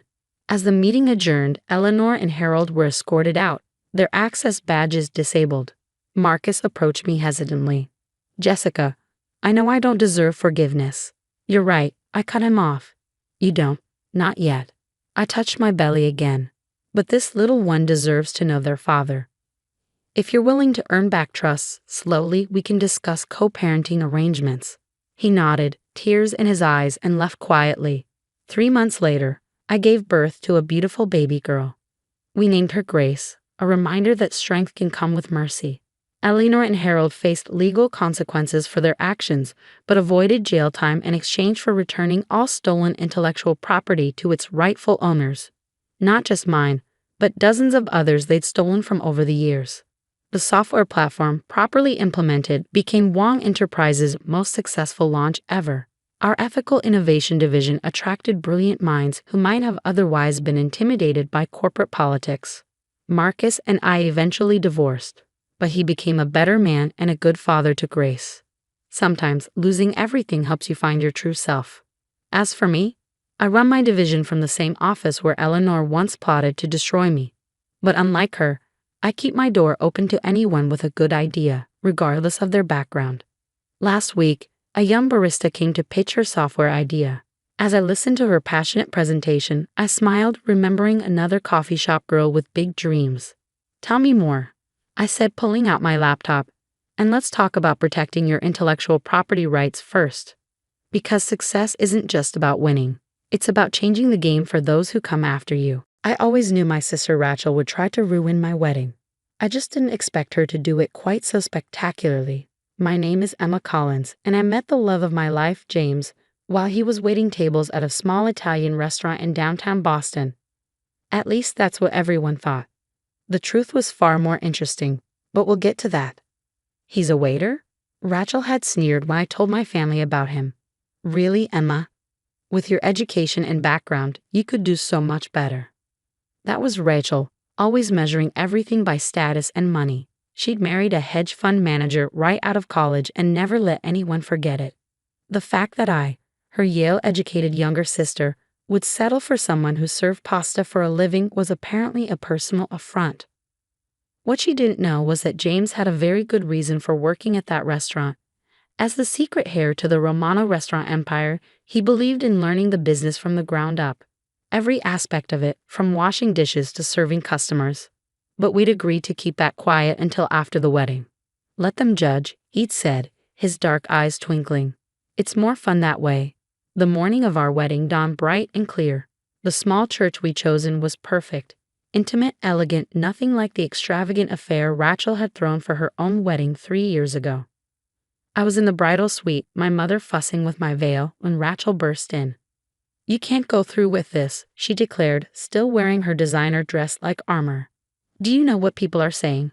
That you've lost your mind. The only person saying that is you, Rachel, my mother said tiredly. She'd grown weary of Rachel's drama over the past few months. Mom, she's throwing her life away. He probably just wants her money. I couldn't help but laugh at that. My modest teacher's salary compared to James's hidden billions was almost comical. But Rachel took my laughter as defiance. Fine, she snapped. Ruin your life. But don't come crying to me when you're living in some cramped apartment above a restaurant. If she only knew about the penthouse James and I had already picked out, or the private island where we'd be spending our honeymoon. But I held my tongue, remembering our agreement. The truth would come out soon enough. The ceremony began beautifully. James stood at the altar, looking handsome in his tailored suit, which Rachel had probably assumed was rented. Our closest friends and family filled the pews, though notably fewer on my side since Rachel had convinced several relatives it wasn't worth attending. Then came the moment that would be talked about for years to come. If anyone knows any reason why these two should not be joined in marriage, speak now or forever hold your peace. Rachel stood up. This is ridiculous, she shouted, her voice echoing through the church. Emma, you're making a huge mistake. You're better than this. You're marrying a waiter, for God's sake. How pathetic can you be? The church fell silent. James squeezed my hand gently, and I saw the corner of his mouth twitch. Should we tell her? He whispered. I shook my head slightly. Not yet. Rachel wasn't finished. She stormed toward the altar, her expensive heels clicking against the stone floor. Everyone here knows this is a joke. Emma, you were supposed to be the smart one, the successful one. And now look at you, throwing it all away on some server. Rachel, our father warned from the front pew, but she ignored him. When this all falls apart, don't expect any sympathy from me. You've made your bed, probably a very cheap one, now lie in it. With that final shot, she turned and stormed out of the church, leaving stunned silence in her wake. The minister cleared his throat awkwardly. Shall we continue? I looked up at James, saw the love and amusement dancing in his eyes. Yes, I said firmly. Let's continue. The rest of the ceremony was perfect, made even better by Rachel's absence. As we exchanged rings, I couldn't help but think about what was coming. The reception would be at one of James's family's most exclusive restaurants, one that had been mysteriously closed to the public for the day. Rachel had no idea that her very public tantrum was about to backfire in the most spectacular way possible, and I couldn't wait to see her face when she realized just how wrong she'd been about everything. But first we had to get through the pictures and the drive to the reception. James helped me into the rented vintage Rolls-Royce, actually from his personal collection, as our guests showered us with rice. Ready for Act 2? He murmured in my ear. I smiled, thinking of the scene that was about to unfold at the reception. More than ready. Do you think she'll show up? Oh, she'll show up, he said confidently. People like Rachel can't resist a chance to feel superior. She'll come just to watch what she thinks will be a cheap, embarrassing reception. He was right, of course. Rachel might have stormed out of the ceremony, but there was no way she'd miss the chance to criticize every detail of our celebration. She had no idea she was walking into a reveal that would leave her speechless. As we drove toward the reception, I thought about how perfectly everything had played out. Rachel's outburst, while hurtful, had only made what was coming sweeter. Sometimes the best revenge isn't about getting even. It's about letting someone's own actions set the stage for their humiliation. The Romano, James's family's flagship restaurant, loomed ahead. Its elegant facade and prime location usually hosted celebrities and dignitaries. Today it would host a revelation that would change my family dynamic forever. Here we go, James said, helping me out of the car. Ready to show your sister who she really just insulted in front of everyone? I smoothed my dress and took his arm. Let's give her a show she'll never forget. The doors of the Romano swung open, and I heard the collective gasp from our arriving guests. Crystal chandeliers cast a warm glow over marble floors and hand-painted murals. White-gloved servers circulated with champagne, each bottle worth more than what most people thought James made in a month. This must be a mistake, I heard someone whisper. How could they afford this place? Rachel arrived fashionably late, probably expecting to find us in some budget banquet hall. She froze in the doorway, her perfectly made-up face twisted in confusion. There's been a mix-up, she said loudly, approaching me. This is the Romano. They don't do wedding receptions, ever. They made an exception, James said smoothly, appearing at my side. For family. Before Rachel could respond, an elderly man in an impeccable suit approached us. Everyone in the restaurant business knew Antonio Romano, the patriarch of the Romano Empire. He was notoriously private, rarely seen in public. James, he said warmly, embracing my husband. My grandson, finally married to his beautiful Emma. The silence in the room was deafening. Rachel's champagne glass slipped from her fingers, shattering on the marble floor. Grandson? She choked out. What do you mean, grandson? Antonio turned to her, his eyes sharp despite his age. And you must be the sister who caused such a scene at the church. Tell me, what was it you called my grandson? Ah yes, some server. The color drained from Rachel's face as the truth sank in. James wasn't just a waiter. He was the heir to one of the largest restaurant empires in the country. The Romano Group owned hundreds of high-end establishments across the globe, along with hotels, vineyards, and real estate. I didn't know, she stammered. Clearly, Antonio said dryly. Perhaps next time you'll remember that true class isn't about what someone does for a living, but how they treat others. James squeezed my hand as Rachel stood there, mortified. Around us, guests were beginning to whisper as they pieced together the truth. The simple wedding ceremony followed by this lavish reception. The waiter, who was actually restaurant royalty. Why did he tell me? Rachel demanded, finding her voice. You let me believe. You let me make a fool of myself. Would it have mattered? I asked quietly. Would you have treated James differently if he'd known who he really was? Because that's exactly why we didn't tell anyone. We wanted to know who our true friends were. But I'm your sister. Yes, I said. Which makes your behavior even worse. You couldn't even be happy for me unless you approved of my choice's social status. Antonio cleared his throat. If you'd like to leave, no one would blame you. You've already provided enough entertainment for one day. Rachel's face flushed deep red. She looked around the room, seeing the judgment in everyone's eyes. The same people who had witnessed her outburst at the church were now watching her humiliation. I should go, she muttered. Stay, James said unexpectedly. Everyone turned to look at him. Stay, enjoy the reception. Consider it a chance to start over, to see people for who they are, not what they own or what they do for a living. I looked at my husband with pride. Even after Rachel's awful behavior, he was showing more class than she ever had. She hesitated, then slowly nodded. I'd like that, and I owe you both an apology. Yes, you do, Antonio agreed. But perhaps that can wait until after the first dance. I believe my grandson and his bride have waited long enough to celebrate properly. As James led me to the dance floor, I caught glimpses of Rachel's face. She stood alone, watching us twirl beneath the chandeliers, probably calculating how many times she'd have to apologize before she could start bragging about her connection to the Romano family. She'll never change completely, James murmured, reading my thoughts as always. No, I agreed. But maybe she'll think twice before judging someone based on their job again. The reception continued like a fairy tale. Course after exquisite course of Romano specialties, wine from the family's private reserve, and stories from James's time working his way up through every position in the restaurant. He insisted on starting at the bottom. Antonio told our captivated guests. Said he needed to understand every aspect of the business.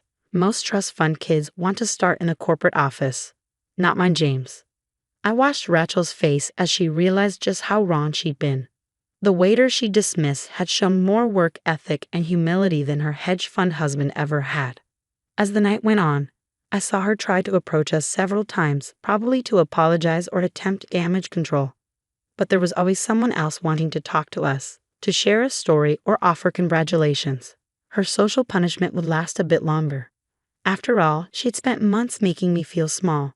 A few hours of humility wouldn't kill her. Besides, we had other things to focus on, like the honeymoon villa waiting for us on the Romano family's private island. But that was another surprise for another day. For now, I was content to dance with my husband, surrounded by people who loved us for who we were, not what we owned. And if my sister learned something from all this, well, that was just icing on our very expensive wedding cake. A year passed and life settled into a new rhythm.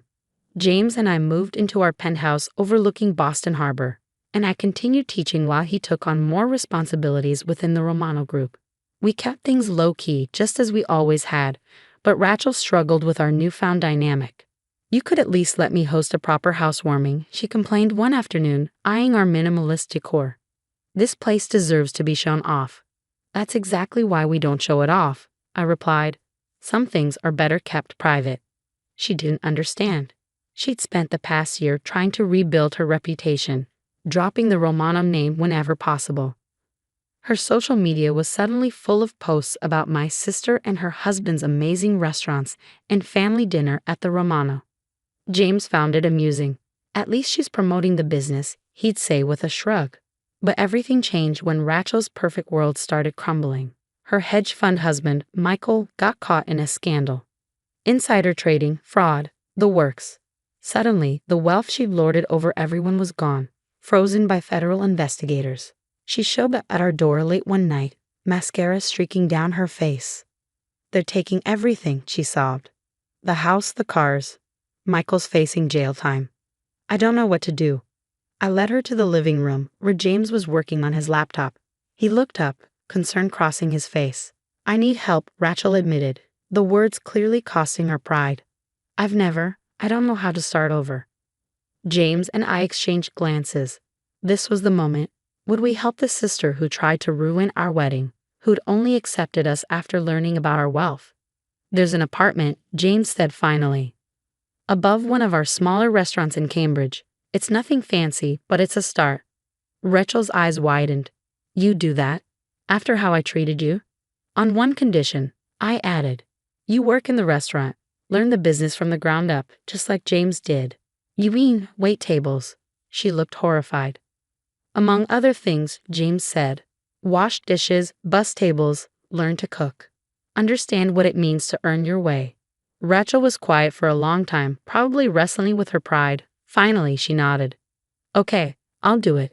But will you help me? Show me how. That was the moment I knew my sister might actually change. The next few months were transformative. Rachel moved into the small apartment, traded her designer clothes for sensible shoes and work uniforms. She cried the first time she had to clean a bathroom, broke 3 plates her first night serving, and burned herself twice learning to cook. But she didn't quit. I watched her transform from someone who looked down on service workers to someone who defended them. She started leaving bigger tips at other restaurants, calling out rude customers, appreciating the complexity of work she once dismissed. 6 months into her new life, I visited her at work. She was expediting orders, her hair tied back, completely focused on her task. No makeup, no pretense, just honest work. She's doing well, James said, appearing beside me. The staff actually likes her now.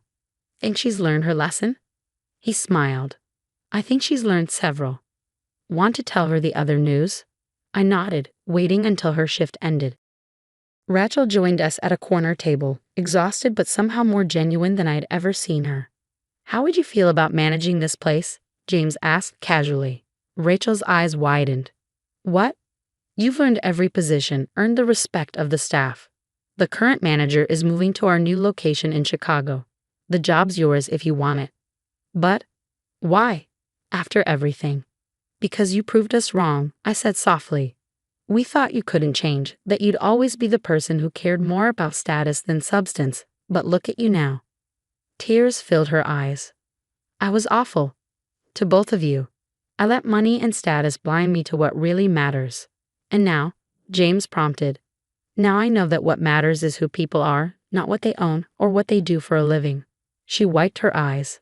I'm actually proud to be a server now. Proud of what I've learned, what I can do. Later that night, as James and I walked home, he squeezed my hand. Your sister finally found her way. Our way, I corrected. The hard way, the honest way. Think she's ready for the family reunion next month? When everyone finds out she's managing one of our restaurants? I laughed, imagining Rachel proudly wearing her Romano restaurant uniform to the fancy gathering. I think she's finally ready to be herself, no matter what anyone thinks. And that was the greatest victory of all. Not the wedding reveal, not the humbling aftermath, but watching my sister discover who she really was beneath all the designer labels and social climbing. Sometimes the best revenge isn't about getting even. It's about helping someone grow into a better person. Rachel's transformation from judgmental socialite to hardworking restaurant manager was proof that people can change if given the right opportunity and motivation. As for James and me, we continued living simply, working hard, and remembering that true wealth isn't about what you have. It's about who you are and how you treat others. That's a lesson worth more than all the Romano billions combined. The call came at 2 a.m. local time, the phone's harsh ring cutting through the humid African night. I fumbled for it in the darkness of my temporary quarters, still half asleep. Emma, you need to hear this. My sister Rachel's voice dripped with smug satisfaction. I solved our little property dispute. I sold the house. I sat up slowly, suddenly wide awake. You did what? Oh, don't act so surprised, she said with a laugh. That house has been sitting empty for months while you're off playing humanitarian. Someone needed to do something about it. My name is Emma Chin, and I'm a trauma surgeon volunteering with Doctors Without Borders in Uganda. The house Rachel was talking about wasn't just any property, it was our family home, left to us jointly by our parents. The same house she'd been trying to force me to sell for the past year. Rachel, I said carefully, keeping my voice steady despite the anger building in my chest. You can't sell the house without my signature. I'm co-owner. Her laugh echoed through the phone. Actually, I can. Remember that power of attorney you signed before you left? The one for emergencies? Well, I used it. The sale closed yesterday. $800,000 cash. My heart stopped. The power of attorney. I'd signed it thinking Rachel might need to handle medical decisions for me while I was abroad. I never imagined she'd use it to sell our childhood home. The house is worth at least $3 million, I said, my mind racing. Why would you sell it for a quarter of its value? The market's terrible right now, she replied dismissively. Besides, I needed quick cash. David's investment opportunity won't wait forever. David. Of course, my sister's husband of 2 years, the financial genius who had already burned through their savings with his get-rich-quick schemes. You know what? Rachel continued, her voice sharp. You don't get to complain. You abandoned everything to play doctor in Africa. Someone had to deal with reality back home. I closed my eyes, thinking about what was hidden inside that house. Something Rachel knew nothing about, something that would make her quick cash sale look like the disaster it truly was. Who bought it? I asked, trying to sound defeated. Some development company. They're demolishing it next week to build condos. She paused, probably waiting for me to break down or beg. When I didn't, she added, I'll have your share of the money transferred to your account. Minus my finder's fee, of course. Of course. Rachel had always been like this, entitled, selfish, convinced that everything should go her way. Our parents' death 2 years ago had only made it worse. When's the demolition scheduled? I asked, already pulling up flight options on my laptop. Next Thursday. Why? Planning to fly home and stop it? She laughed again. Don't bother. The sale's done, Emma. You can't change it.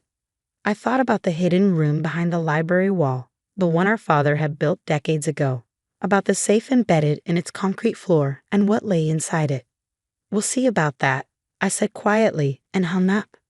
The next few hours were a blur of activity. I arranged emergency leave from a hospital, booked the first available flight to Boston, and made some crucial phone calls. By sunrise, I was on my way to Entebbe International Airport. During the long flight home, I thought about the last conversation I'd had with our father, just days before the car accident that killed both our parents. The safe holds everything, he'd said, pressing the key into my hand. Documents, accounts, everything I've built. Rachel can never know. She's not ready for that responsibility. Promise me you'll protect it. I promised, not fully understanding what I was agreeing to. It wasn't until after their death that I finally opened the safe and discovered the truth about our family's legacy. The papers inside revealed that our father, the quiet librarian everyone knew, had been living a double life. He'd spent decades building a real estate empire under various aliases, accumulating properties and investments worth over $50 million. All of it hidden, protected, waiting for the right moment to be revealed. I kept the secret, just as he'd asked. Even when Rachel started pressuring me to sell the house, I'd held firm. The safe and its contents had to be protected. Now, as my plane descended into Boston Logan International Airport, I pulled up the text I'd received from my father's old lawyer, Benjamin Wong. Documents ready. Meeting set for tomorrow. She won't know what hit her. Rachel thought she'd won. She thought she'd finally beaten her older sister, the one who'd always played by the rules. But she had no idea what was coming. As I collected my luggage, another text came through, this one from Rachel. Demolition team's doing a walkthrough tomorrow. Last chance to say goodbye to the old place. I smiled despite my exhaustion. Perfect timing. The taxi ride to my old apartment was surreal. Boston had changed in the months I'd been gone. Or maybe I had. The familiar streets felt different somehow, charged with purpose. I unlocked my apartment door, dropping my bags in the entryway. Everything was exactly as I'd left it, covered in a thin layer of dust. I went straight to my office, to the locked drawer where I kept my most important documents. The key to the safe was there, along with copies of everything inside it. Proof of our father's empire, documentation of every property, every account, every investment. Rachel thought she was selling a $3 million house. She had no idea she was sitting on the headquarters of a real estate empire worth 50 times that amount. My phone buzzed again. Benjamin Wong. Everything in place for tomorrow. Are you sure you want to do this? It will destroy your relationship with her completely. I thought about Rachel's laugh when she told me about selling the house. About all the times she'd taken advantage, manipulated, and schemed her way through life. About how she used my trust against me, abusing the power of attorney I'd given her. Unsure, I texted back. Some relationships need to be destroyed. Tomorrow would change everything. Rachel thought she was clever, selling the house quickly and quietly, but she was about to learn that our father had taught me far more than she'd ever known. I sat down at my desk and began reviewing the documents I'd need for tomorrow's meeting. Every detail had to be perfect, because when the dust settled, Rachel would finally understand what it meant to truly lose everything. And I would be there to watch it happen. The morning dawned crisp and clear as I pulled up to our family home for the last time. 2 black SUVs were already parked in the driveway, one belonging to the demolition company, the other to Rachel and David. I checked my watch, 9:15 a.m. Right on schedule. Rachel was standing on the front porch with David, watching as men in hard hats conducted their preliminary inspection. She froze when she saw me step out of my car. "What are you doing here?" she demanded, her designer heels clicking against the wooden boards as she marched toward me. "I thought you were in Africa." "Surprise," I said calmly, adjusting my blazer. "I caught an early flight." David hung back, shifting uncomfortably. He'd always been wary of me, perhaps sensing that I saw through his smooth-talking facade. "You didn't need to come," Rachel snapped. "Everything's handled. The sale is final." "About that," I replied, pulling out my phone as a third vehicle turned into our driveway. "We need to talk." Benjamin Wong stepped out of his Mercedes, briefcase in hand. Rachel's eyes narrowed at the sight of our father's old lawyer. "What's he doing here?" "Mr. Wong," I called out, ignoring her question. Perfect timing. The demolition team's foreman approached, clipboard in hand. "Mrs. Harrison," he said, addressing Rachel, "we're ready to begin the internal inspection." "Actually," I interrupted, "you'll want to wait on that. There are some ownership issues we need to address first." Rachel laughed, but I caught the nervous edge in it. "There are no issues. I had power of attorney. The sale is legitimate." The power of attorney, Benjamin said, opening his briefcase, was for medical emergencies only. It did not grant you authority to sell jointly owned property. "What?" Rachel's face flushed. "That's not true. I had it reviewed by David's cousin who just passed the bar." I finished for her. "Yes, I'm sure he did a thorough job." The foreman looked between us, clearly sensing trouble. "Should we come back another time?" "No," Rachel said quickly. "Proceed with the inspection. My sister is just being difficult." "Actually," Benjamin interjected, pulling out a document, "I have a court order preventing any demolition or alteration of this property pending investigation of fraudulent sale." Rachel's confidence finally cracked. "Fraudulent? I had every right to sell a $3 million property for $800,000 without consulting your co-owner." I asked quietly, "To use a medical power of attorney for a real estate transaction, to facilitate what appears to be deliberate property value manipulation?" David stepped forward, his salesman smile in place. "Look, Emma, if you're unhappy with the price, maybe we can." "This isn't about the price," I cut him off. "This is about what's inside the house." Rachel rolled her eyes, but I caught the flicker of uncertainty in her expression. "Inside, it's empty. We cleared everything out months ago." I turned to Benjamin. "Should we show them?" He nodded, pulling out another document. "Ms. Chen, would you like to do the honors?" I led the group into the house, through the familiar hallways to the library. Rachel's heels echoed on the hardwood floors, her nervous energy palpable. "What is this about, Emma?" she demanded. "If you're trying to stop the sale." "It's too late for that," I said, stopping in front of the bookshelf that had always been our father's favorite. "The sale was void the moment you signed the papers. But that's not why I'm here." I reached for the hidden latch behind Shakespeare's complete works, the one our father had shown me years ago. With a soft click, the entire bookshelf swung forward, revealing the hidden room behind it. Rachel gasped. David swore under his breath.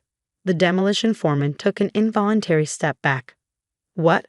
What is this?" Rachel whispered. "This," I said, stepping into the concrete room, "is our father's real legacy. The one he didn't trust you to know about." I knelt down and opened the safe embedded in the floor, the key turning smoothly in the lock. Inside lay decades of our father's careful planning, property deeds, account statements, corporate documents. Benjamin began laying out papers on the table. "Your father," he explained, "was more than just a librarian.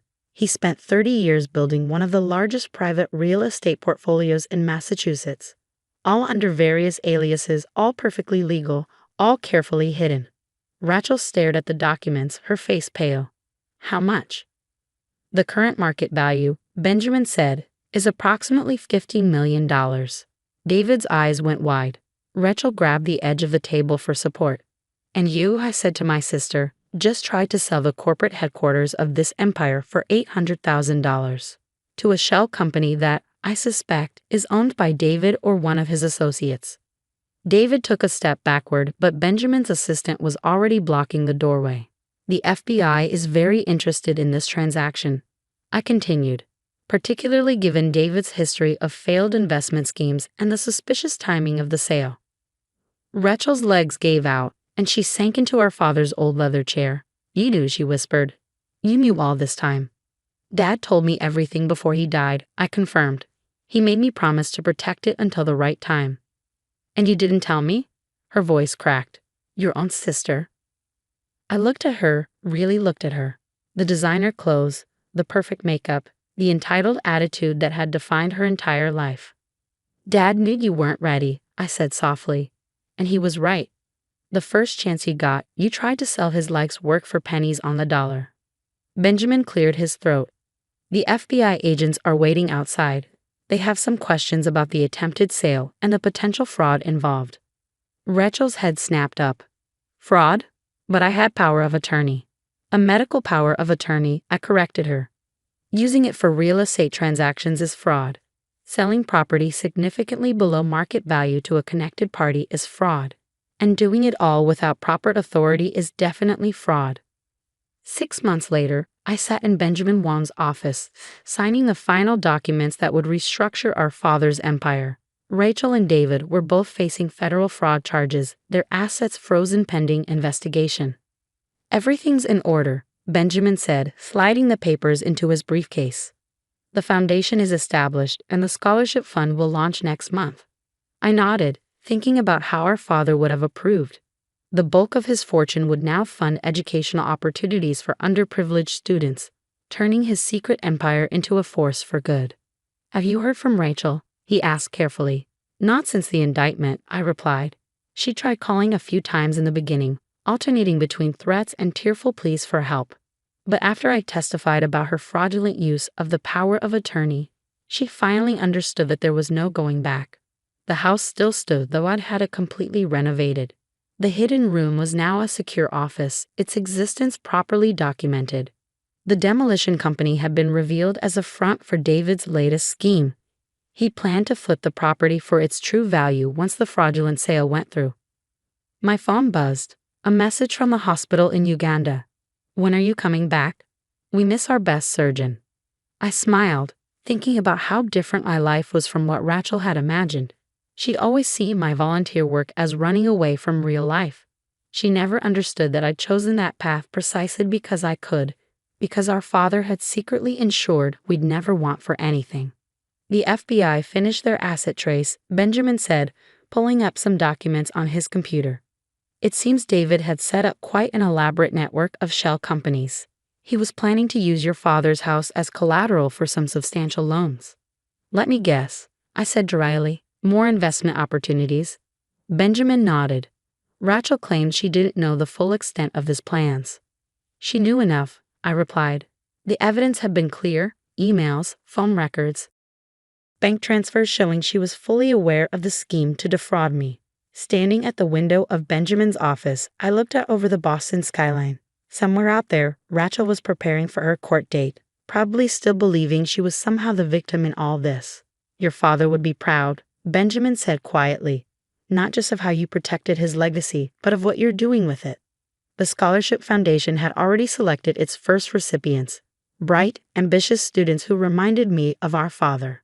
The quiet ones, the careful planners, the ones who understood that true success wasn't about quick profits or shortcuts. My phone buzzed again, this time an email from the real estate management company. The first round of renovations on our father's properties was complete. What had once been hidden was now being transformed into affordable housing units, community centers, and educational spaces. Do you ever regret it? Benjamin asked, exposing everything. You could have just stopped the sale quietly, kept the secret. I thought about Rachel's laugh during that late-night phone call, her casual dismissal of everything our father had built. No, I said firmly, some secrets need to be revealed. Some lessons need to be learned. Later that evening, as I packed for my return to Uganda, I found an old photo album.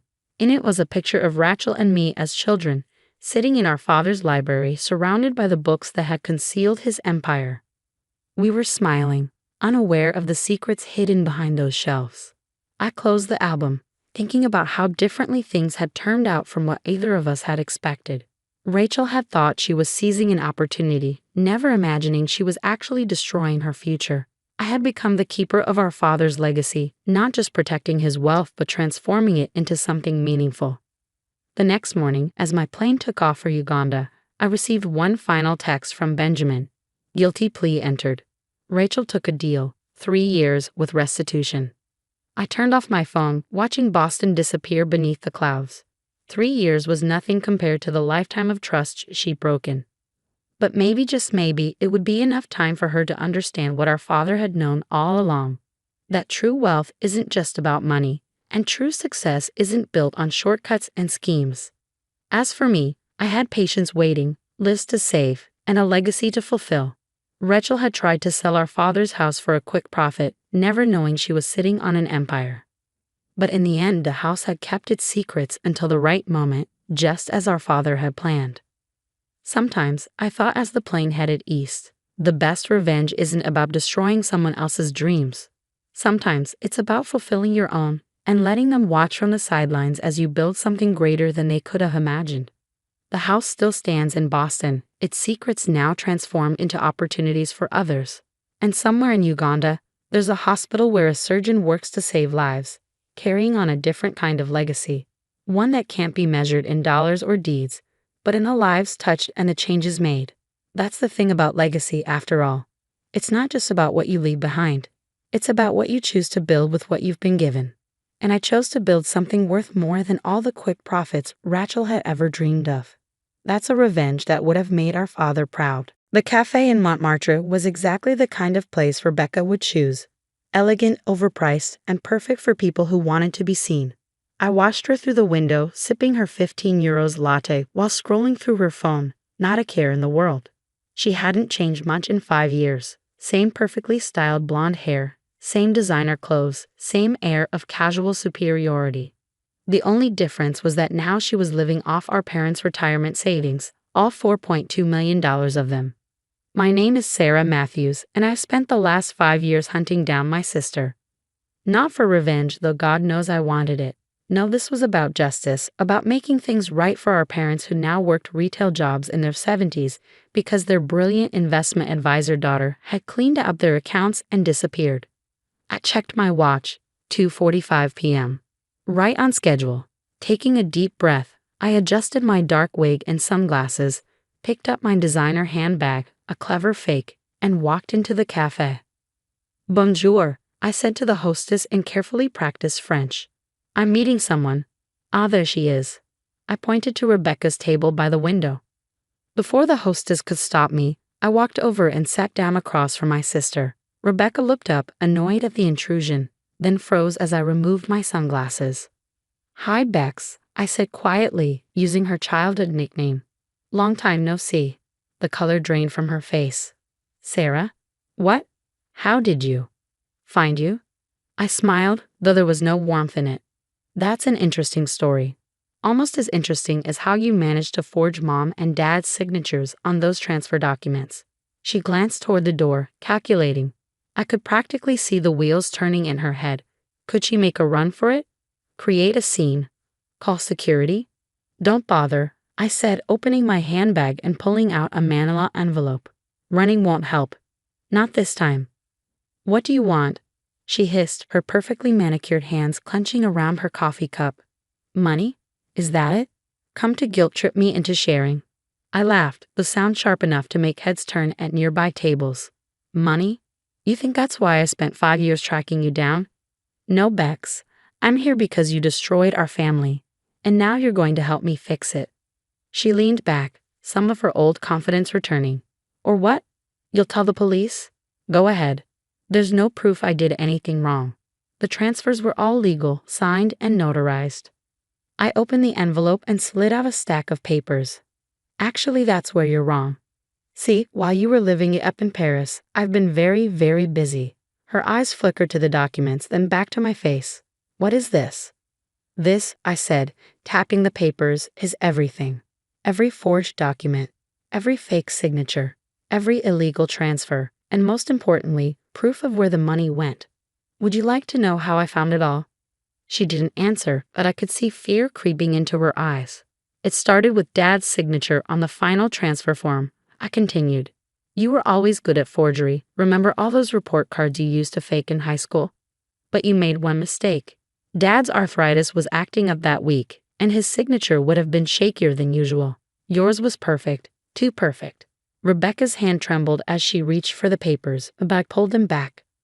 That got me thinking, what else had you faked? So I did some digging. A lot of digging. Did you know Mom kept all their old bank statements? Every single one, going back 20 years. It took months, but I compared every signature, every document, every transaction. You're bluffing, she whispered, but we both knew she didn't believe that. I pulled out my phone and opened a series of photos. This is you at HSBC Paris, opening an account under the name Rebecca Laurent. This is you transferring funds through 3 different shell companies, and this, I swiped to the last image, is you meeting with Jean-Paul Dupont last week. She flinched at the name. How do you know about Jean-Paul? Your business partner? The one helping you launder money through his art gallery? Oh, I know all about him, including the fact that he's already under investigation by the French Financial Crimes Unit. For the first time, real fear showed on my sister's face. Sarah, listen. No, I cut her off. You listen. In about 30 seconds, a man is going to walk through that door. He's from Interpol's Financial Crimes Division. The only reason he's not already here is because I convinced him to give me a chance to talk to you first. She glanced at the door, panic rising in her eyes. But, I continued, there might be another option. If you're interested. Rebecca's eyes snapped back to me. What kind of option? I pulled out another envelope. The kind that keeps you out of prison. But trust me. Sister dear, you're not going to like it. The cafe door chimed as it opened. Rebecca's face went white as she saw the tall man in a dark suit walk in. Time's up, I said softly. What's it going to be? Rebecca's hand shot across the table, grabbing the second envelope. What do you want? She whispered urgently, eyes darting between me and the Interpol agent who was now speaking quietly with the hostess. I smiled, feeling a grim satisfaction at seeing my usually composed sister so rattled. It's quite simple, really. You're going to give the money back. All of it. She let out a strangled laugh. Simple? Sarah, I can't just. It's not that easy. The money's tied up in investments, properties. You in the art gallery, the townhouse in the 16th arrondissement, the Swiss bank accounts. I leaned forward. I told you, Bex, I know everything. The Interpol agent was slowly making his way through the cafe, apparently checking each table. We had maybe 2 minutes left. Even if I wanted to, Rebecca hissed, I can't liquidate everything immediately. It would take time. 3 days, I said firmly. You have 3 days to transfer everything back to our parents' accounts. The routing numbers are in that envelope, along with instructions for how to make it look legitimate. Her eyes narrowed. And if I don't? I nodded toward the approaching agent. Then I stopped stalling him. Everything I've discovered goes to Interpol, the FBI, and the French authorities. You'll spend the next decade in prison, and Jean-Paul right along with you. You do that? To your own sister? My sister? I felt a surge of anger. My sister died the day she stole our parents' future and ran away to Paris. You're just the criminal wearing her face. The agent was just 2 tables away now. Rebecca's hands shook as she opened the envelope, scanning the contents quickly. 3 days, she asked, her voice barely audible. I nodded. And Rebecca, if you try to run, if you try to hide the money, if you do anything except exactly what those instructions say. I gestured to the approaching agent. Well, let's just say this is only a small taste of what I can do. She swallowed hard, then forced a smile as the agent reached our table. Mademoiselles, he said politely, I apologize for the interruption. We are conducting a routine check. I held up my hand, speaking in French. No need, Inspector Rousseau. My sister and I were just finishing our conversation. Weren't we, Bex? Rebecca clutched the envelope to her chest and nodded. Yes, we were. I stood up, gathering my things. Remember, 3 days. Don't disappoint me again. As I walked out of the cafe, I heard Rebecca engaging the inspector in rapid French, probably trying to appear normal, unworthy of suspicion. But I knew her too well. She was already planning, calculating, trying to figure out a way around this. What she didn't know was that I had planned for that too. Back in my hotel room, I called the one person who had helped make this all possible. It's done, I told Marcus, my voice finally betraying my exhaustion. She took the bait. Marcus, my best friend since college and now one of the top forensic accountants in New York, chuckled. Of course she did. You didn't give her a choice. But do you really think she'll do it? Return the money? I sat down heavily on the bed, kicking off my heels. She'll try to find a way out first. Probably contact some of her shadier friends, look for escape routes. But when they fall through because we've already blocked them all. Marcus interjected. Right. When she realizes she's truly trapped, she'll follow the instructions. Rebecca's a survivor. She'll choose losing the money over losing her freedom. And the inspector? He play his part well? I smiled, remembering the look on Rebecca's face. Perfectly. She never suspected he was just an actor I hired. Having him there made everything else I said more credible. Speaking of credible, Marcus said, his tone turning serious. What about the real authorities? You know she's actually guilty of everything you accused her of. I know, I sighed. But prosecuting her wouldn't get our parents' money back. This way, if she cooperates, everyone wins. She stays out of jail, our parents get their retirement back, and I paused. And you what? And I can finally stop hunting her, stop letting her take up space in my head. After hanging up, I walked to the window. Paris sparkled in the evening light, the Eiffel Tower beginning to glow against the darkening sky. Somewhere out there, my sister was probably frantically trying to find a way to outsmart me. Let her try. I'd spent 5 years becoming an expert in financial crimes just to understand how she'd done it. I learned French, studied international banking laws, built a network of contacts in the financial world. I'd sacrificed my own career, used up my savings, dedicated every waking moment to this pursuit. Rebecca had always underestimated me. To her, I was just the quiet younger sister who played by the rules. She never understood that playing by the rules had taught me exactly how to break them when necessary. My phone buzzed. A text from one of my contacts at the airport. Rebecca had just tried to book a flight to Singapore, only to find her passports, all 3 of them, mysteriously blacklisted. Another buzz, her attempt to wire money to a Cayman Islands account had been blocked. A third message, her call to Jean-Paul had gone straight to voicemail because he was currently in police custody on unrelated charges. Charges that would disappear once Rebecca returned our parents' money, though she didn't know that part yet. I smiled as the messages kept coming in. Every escape route closing, every backup plan failing. I'd spent 5 years building this cage around her, making it look like coincidence and bad luck rather than careful planning. By tomorrow, she'd realize she was trapped. By the day after, she'd understand that her only way out was through me. And on the 3rd day, our parents would wake up to find their accounts restored, their futures secured. As for Rebecca, well, that would depend entirely on her next move. On the 3rd morning, I sat in my hotel room watching the numbers on my laptop screen. 3 separate banking apps were open, each showing our parents' accounts.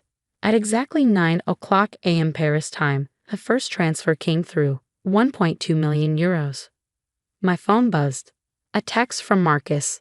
It's starting. She's actually doing it. I didn't reply, my eyes fixed on the screen as more transfers appeared. By 9:15, the total had reached 2.8 million euros. Rebecca was cutting it close. She had until noon to complete the transfers according to my instructions. At 11:30, my phone rang. Rebecca. I've done it, she said without preamble, her voice tight. Every cent. Are you happy now? I checked the final totals. $4.2 million, exactly what she'd stolen. You did what you had to do, nothing more. So that's it, she laughed bitterly. You've ruined everything I built here, and now you just walk away. Everything you built? I felt my careful control slipping. You built nothing, Rebecca. You stole from our parents, from the people who gave you everything. They're working at Walmart at 70 years old because of you. There was a long pause. I never meant for that to happen, she said quietly. I had debts, And then an opportunity came up, and I thought I could double their money, make everything right.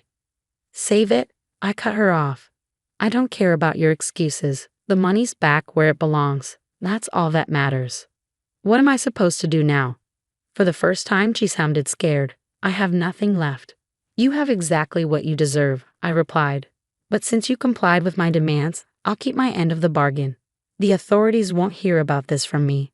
Sarah, wait. I hung up, cutting off whatever plea or manipulation she was about to attempt. 5 years of pursuit, of sacrifice and determination, and it ended with a simple phone call. My hands were shaking as I dialed another number, home. Hello, my mother's voice, tired from another early morning shift. Mom, you should check your bank account. What? Sarah, what are you talking about? Just look, Mom. Please. I heard shuffling, the clicking of a keyboard, then silence. Mom? A sob broke through the phone. Sarah, how is this real? It's real, Mom, all of it. You and Dad can retire now. For real this time. But how did you? She stopped. Rebecca, you found her? Yes, I said simply. I found her. Where is she? Is she okay? Classic mom, still worried about her eldest daughter even after everything. She's fine. Better than she deserves to be, but she won't bother us again. After promising to explain everything when I got home, I hung up and walked to the window. Paris was bright and clear, the morning sun glinting off the buildings. Somewhere out there, my sister was probably already planning her next move, figuring out how to rebuild. That was who she was, always moving forward, never looking back at the damage she left behind. But this time, she'd be doing it without our parents' money, without the safety net she'd stolen. My phone buzzed again. Marcus, you did it. It's really over. I typed back, not quite. One more thing to do. Opening my laptop, I sent a single email to Jean-Paul Dupont's lawyer. As promised, the evidence that would clear him of his current legal troubles was attached. Honor among thieves, even if they didn't know they were working for me. Then I began booking my flight home. But not before sending one final message, but one that would ensure she could never pull this kind of scam again. Ask Rebecca Matthews about the $4.2 million she stole from her elderly parents. Ask her what happened when her sister caught up with her. Petty, maybe, but sometimes justice needs a little help spreading the word. As I packed my bags, I thought about the past 5 years. I put my life on hold, spent every resource I had, learned things I never wanted to know about the dark side of international finance. Was it worth it? My phone buzzed one last time, a photo from Dad. He was holding his retirement notice, grinning like I hadn't seen him grin in years. Mom was beside him, crying happy tears. Yeah, it was worth it. That evening, as my plane took off from Charles de Gaulle Airport, I looked down at the city where my sister had hidden for so long. Paris would recover from Rebecca Matthews. Cities always do. Just like our family would recover, stronger now that the wound had been cleaned and bandaged. I thought about Rebecca, probably already working on her next reinvention. Part of me wondered if I should feel guilty about taking everything from her. But then I remembered our parents working doubles at minimum wage jobs because their daughter had stolen their dreams. No, I decided. Rebecca had made her choices. Now she had to live with the consequences. As for me, I had a family to go home to and a life to restart. 5 years of obsession and pursuit had changed me, taught me things about myself I never knew. I was stronger than I'd thought, more capable than anyone, including Rebecca, had ever given me credit for. My phone buzzed one last time as we reached cruising altitude, a text from an unknown number. This isn't over, little sister. I smiled, typing back, yes, Rebecca, it is. And if you ever try anything like this again, remember, I'll find you. I'll always find you. Then I turned off my phone, ordered a glass of champagne, and watched the sun set over the clouds.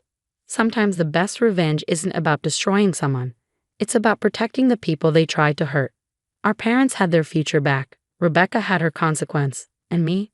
I had my peace. The email landed in my inbox at exactly 3:17 a.m. Access denied. Administrator privileges revoked. I smiled, imagining Amanda's face when she tried to log into our company's systems in a few hours. My sister never did understand that running a tech company required more than just owning shares. My name is Megan Chen, and I was about to teach my sister that true power isn't found in legal documents, it's built in lines of code. Did you do it? Nathan's text came through moments later. My CTO had been waiting for this signal for months, ever since we discovered Amanda's scheme. It's done, I replied. How long until she notices? Based on her usual login time?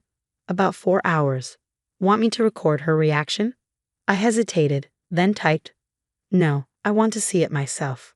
3 months ago, I would have avoided any confrontation with Amanda. We'd founded Codecraft Solutions together 5 years ago, turning my programming skills and her business degree into a $50 million company. But that was before I discovered the fake contract, before I learned how thoroughly my own sister had betrayed me. The signs had been there, looking back.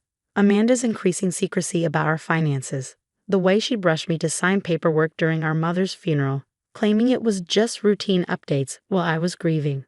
Her subtle manipulation, playing on our childhood dynamics where she was always the strong one, the smart one, while I was just the quiet geek who was good with computers.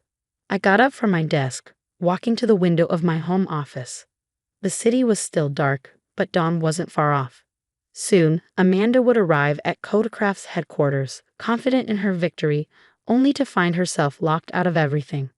My phone buzzed, a text from Claire, our head of HR. Security team is briefed. We're ready. Everything was in place. While Amanda had been busy with her legal maneuvering, I'd been preparing. She thought owning the company meant controlling it. She was about to learn the difference. At 7:30 a.m., I walked into Codecraft's office, nodding to the security team. They'd already been briefed about the potential situation. Our employees were arriving, settling into their workstations, unaware of the drama about to unfold. Morning, Megan, called Tony from engineering. Did you see the error reports from last night's test build? Already fixed, I replied, managing a smile. This was why I loved our company. The actual work, the problem solving, the team that had become like family. Everything Amanda saw as just numbers on a spreadsheet. At 7:45, right on schedule, Amanda strutted through the front doors. My sister had always been the picture of corporate success, designer suits, perfect hair, the kind of confidence that came from never doubting your own superiority. Today, she'd outdone herself, probably planning to celebrate her takeover. Good morning, little sister, she called out, her heels clicking across the lobby. I trust you've had time to process everything. I kept my voice neutral. Of course. Would you like to go over the transition plan in your office? She smiled that condescending smile I'd known since childhood. My office? Oh, you mean the CEO's office. Yes, let's do that. I followed her to the elevator, watching as she punched in her code. Nothing happened. That's strange, she muttered, trying again. Still nothing. Problem? I asked innocently. She shot me an irritated look. Technical glitch. I'm sure you can fix it. That's all you've ever been good at, right? The technical stuff? Right, I agreed, entering my own code. The elevator hummed to life. Just the technical stuff. Amanda's first hint at something was seriously wrong came when her desktop computer failed to recognize her login. The second came when her phone lost access to the company email server. What's going on? She demanded, jabbing at her keyboard. Why isn't anything working? I sat down across from her, feeling strangely calm. Did you really think I wouldn't have backups? Philosophist, that I'd just hand over everything we built because you tricked me into signing some papers? Her face flushed. Those papers are legally binding, Megan. I own Codecraft now. You signed over your shares, your position, everything. You own shares in a company, I corrected her. But this company runs on code, my code. And while you were busy with your legal tricks, I was busy too. I pulled out my tablet, showing her the system logs. Every piece of proprietary software we developed, every client interface, every bit of infrastructure, it all requires administrative access. Access that, as of 3 hours ago, only I have. She stood up so quickly her chair rolled back and hit the wall. You can't do this. I'll sue you. For what? I asked calmly. For maintaining security protocols. For protecting company assets. Everything I've done is documented, justified, and most importantly, legal. I'll hire other programmers. She threatened. They can rebuild everything. I actually laughed at that. Really? You think you can just recreate 5 years of development? Our entire code base is locked down. Even if you could find programmers capable of rebuilding it, how long would that take? How many clients would you lose in the meantime? The reality of her situation was starting to sink in. Amanda slowly sank back into her chair. "What do you want?" she asked, her voice smaller now. "A new agreement," I said, pulling out a folder. "One that reflects the real value each of us brings to this company. You're good at business, Amanda. I've never denied that. But I'm not just the quiet little sister anymore." Her hands were shaking slightly as she took the folder. "You planned this? All of it?" "I learned from the best," I replied. "You taught me that family doesn't mean anything in business, remember? When you used Mom's funeral to push through your fake contract." She had the grace to look ashamed, at least for a moment. I shouldn't have." "No," I agreed. "You shouldn't have. Now, should we discuss the new terms, or would you like to try explaining to our clients why none of their systems are working?" Just then, my phone buzzed. A message from Nathan. "Board members are arriving early. They want to know what's going on with the system access issues." Perfect timing. "Looks like we'll have an audience for this discussion," I told Amanda, ready to face the board and explain your brilliant takeover plan. For the first time since we were kids, I saw real fear in my sister's eyes. The game had changed, and she knew it. The boardroom was already full when Amanda and I arrived. 8 pairs of eyes watched us take our seats, everyone aware that something significant was happening but unsure exactly what. "Would someone like to explain why our entire system is running on limited access?" Richard Barnes, our lead investor, asked. His tone was calm, but I could hear the underlying tension. Amanda opened her mouth to speak, but I beat her to it. "Actually, yes," I said, pulling out copies of both contracts. Amanda's fraudulent one and my new proposal. "We're dealing with a security protocol I implemented after discovering an attempt to take over the company through questionable means." I distributed the documents, watching faces change as board members began reading. Amanda sat rigid beside me, her knuckles white where she gripped the armrest of her chair. "This first contract," I continued, "was presented to me during our mother's funeral, described as routine paperwork. As you can see, it actually transferred complete control of Codecraft to Amanda, effectively removing me from the company I helped build." "Is this true?" Richard turned to Amanda, his expression darkening. "It's more complicated than that," she started, but fell silent as I pulled up the security footage on the boardroom screen. There she was, caught on camera, rushing me to sign papers while I was clearly distraught, barely looking at what was put in front of me. The timestamp showed it was less than an hour after Mom's service. "Ms. Chen," Richard's voice was ice cold now, "do you have any idea how many regulations this violates?" Before Amanda could respond, I brought up another screen.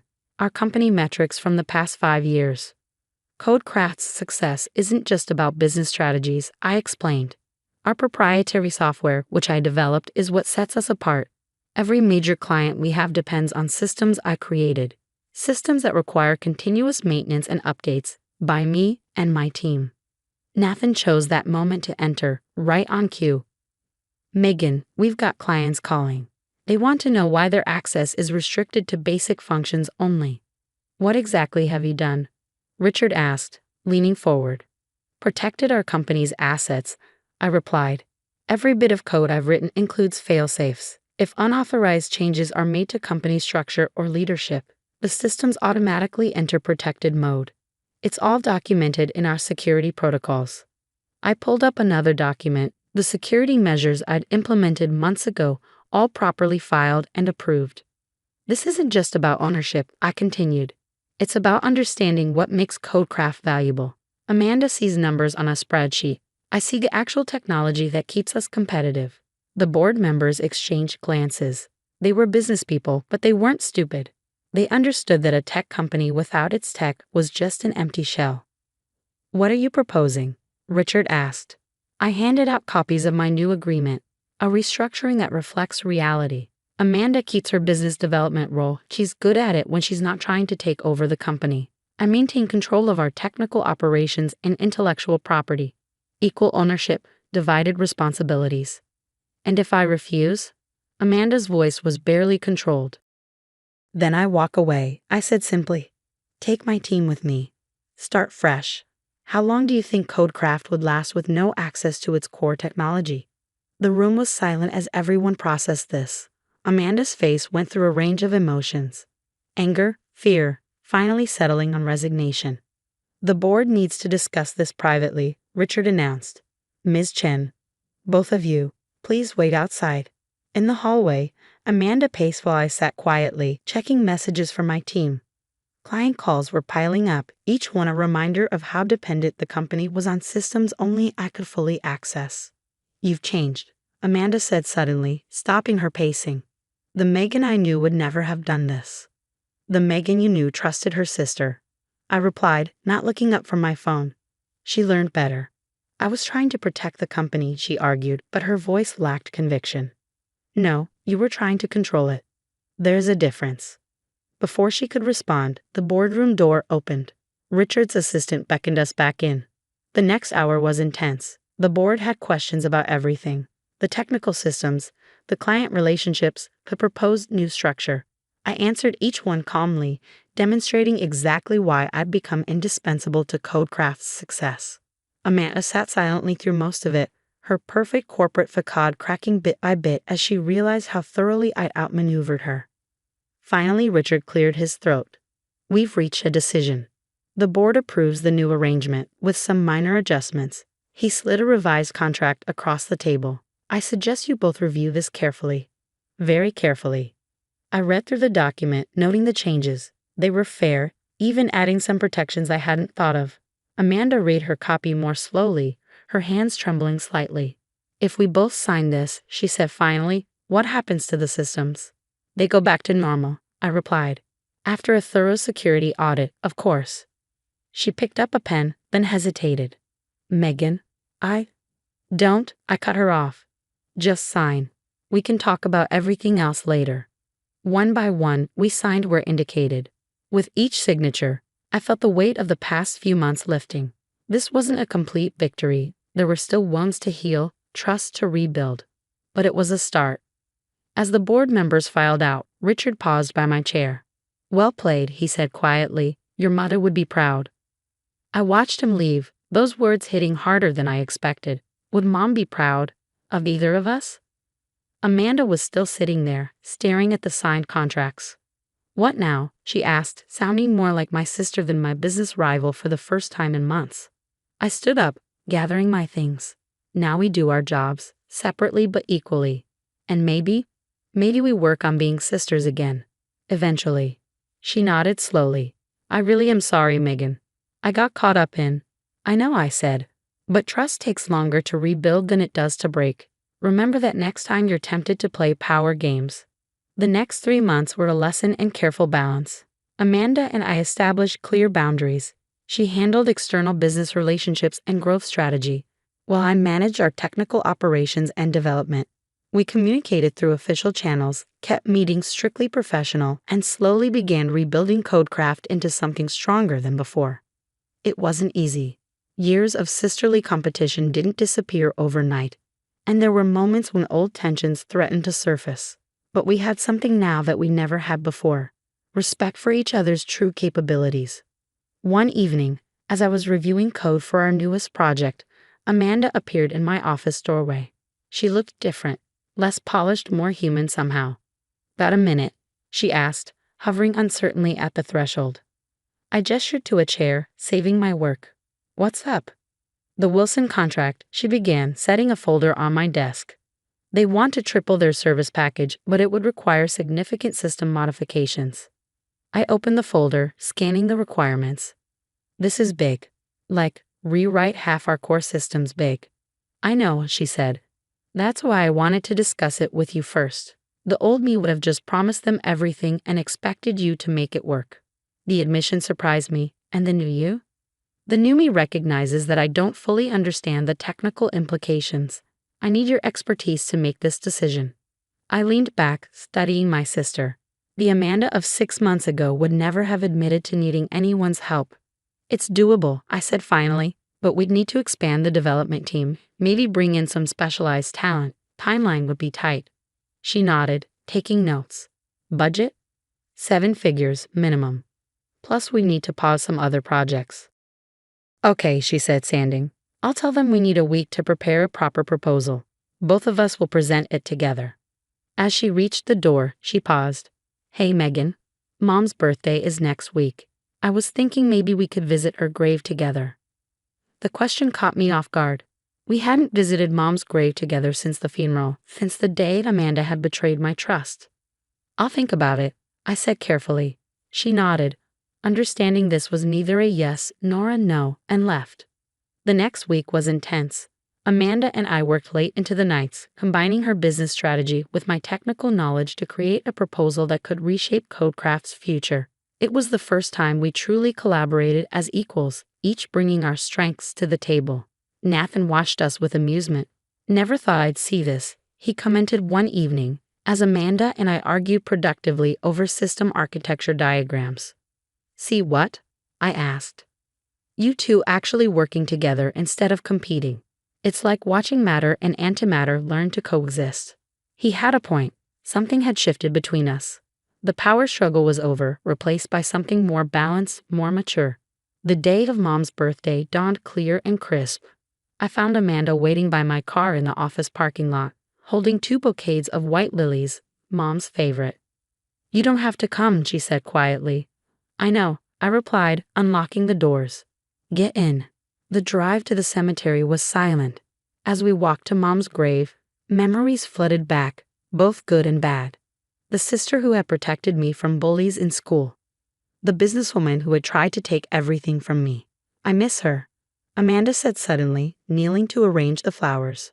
She would have known how to handle all of this better. Would she? I asked, thinking of our mother's own struggles with family and business. Or would she have just wanted us to figure it out ourselves? Amanda smiled slightly. Probably both. She stood, brushing dirt from her knees. You know, she always said you were the smart one. I was so jealous of that. What? You were the golden child. The perfect daughter. Perfect at following rules, maybe, but you created things. Built things. I just played the game everyone expected me to play. We stood there in silence, letting those truths sink in. The Wilson presentation is tomorrow, I said finally. Ready? She nodded. Think we can pull this off? Together? Yeah, I think we can. The next morning, we faced the Wilson team as a united front. Amanda handled the business strategy while I explained the technical innovations we proposed. When questions came up, we tag-teamed the responses, each deferring to the other's expertise. We landed the contract, the biggest in Codecraft's history. Celebrating in my office later, Amanda raised her coffee cup in a toast. To the Chen sisters? To doing things right, I corrected, but I was smiling as I clinked my cup against hers. That evening, as I prepared to leave the office, I found a small package on my desk.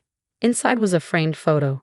Amanda and me as kids, sitting at our first computer, both of us grinning at the screen. The note attached read, "Found this in Mom's things. Thought you should have it." I placed the photo next to my monitors, a reminder of where we'd started and how far we'd come. 6 months after the attempted takeover, Codecraft had grown beyond our original projections.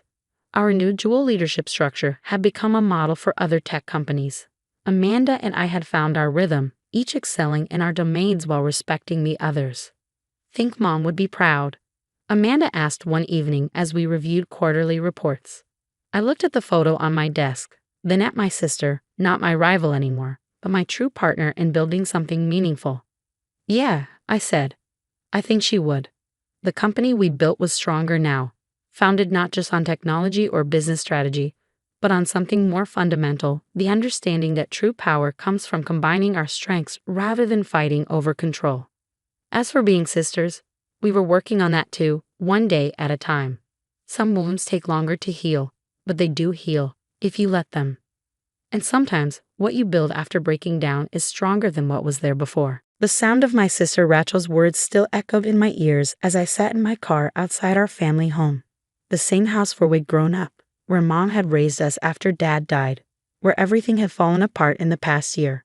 My name is Emma Mitchell, and at 29, I'd just been disowned by my family because of lies my sister had spent months carefully crafting. The irony was, I had proof that would destroy her carefully constructed narrative. I just wasn't ready to use it yet. The USB drive felt heavy in my jacket pocket, Mom's final gift to me, given in secret during one of her last lucid moments in the hospital. Not yet, Emmy, she whispered, her voice weak but her eyes sharp. Wait until you really need it. You'll know when. That was 3 weeks ago. Now Mom was gone, buried just yesterday, and Rachel had finally succeeded in what she'd been working toward for months, turning our entire family against me. I started the car, catching a glimpse of Rachel watching from the living room window. She'd always been the perfect daughter, the one who'd stayed in our hometown, married well, given Mom grandchildren. Meanwhile, I'd moved to New York, built a career in investigative journalism, lived life on my own terms. It hadn't been a problem until Mom got sick. Pancreatic cancer, aggressive, terminal from the start. I'd flown home immediately, ready to help however I could. But Rachel had other plans. Mom needs stability right now, she'd said, her voice dripping with false concern. Your busy life in New York, your unpredictable schedule. It's too disruptive. I'll handle her care. And so it began. Every time I tried to visit, Rachel told me Mom was too tired. When I called, Mom was always sleeping or in too much pain to talk. Slowly, surely, Rachel began spinning her web of lies. She told our aunts I was too busy with my career to care about Mom. Told our cousins I refused to help with medical bills. Told our family friends I'd abandoned Mom when she needed me most. And all the while, she controlled access to Mom so completely that I couldn't defend myself. I pulled away from the curb, memories of the past year flooding back. The desperate attempts to see Mom, the blocked phone calls, the text messages Rachel sent pretending to be Mom. Messages I later learned Mom never knew about.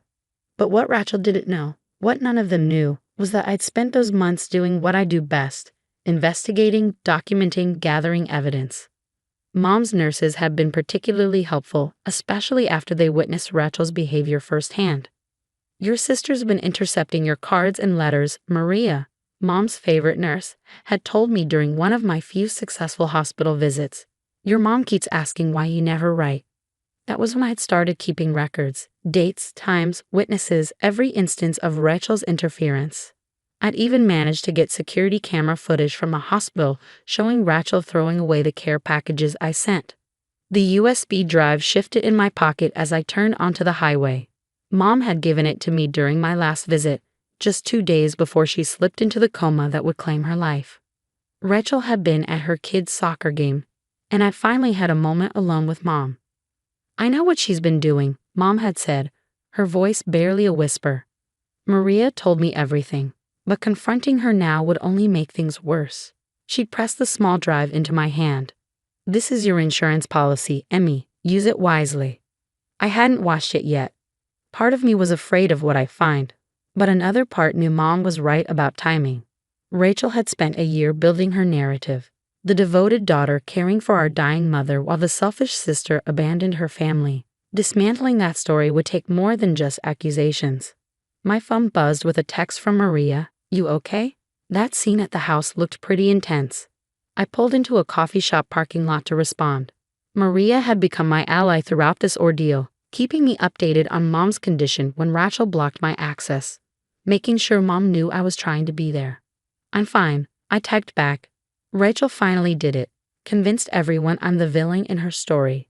But Mom left me something that might change everything. Maria's response was immediate. The USB drive, she told me about it, said it would show the truth when the time was right.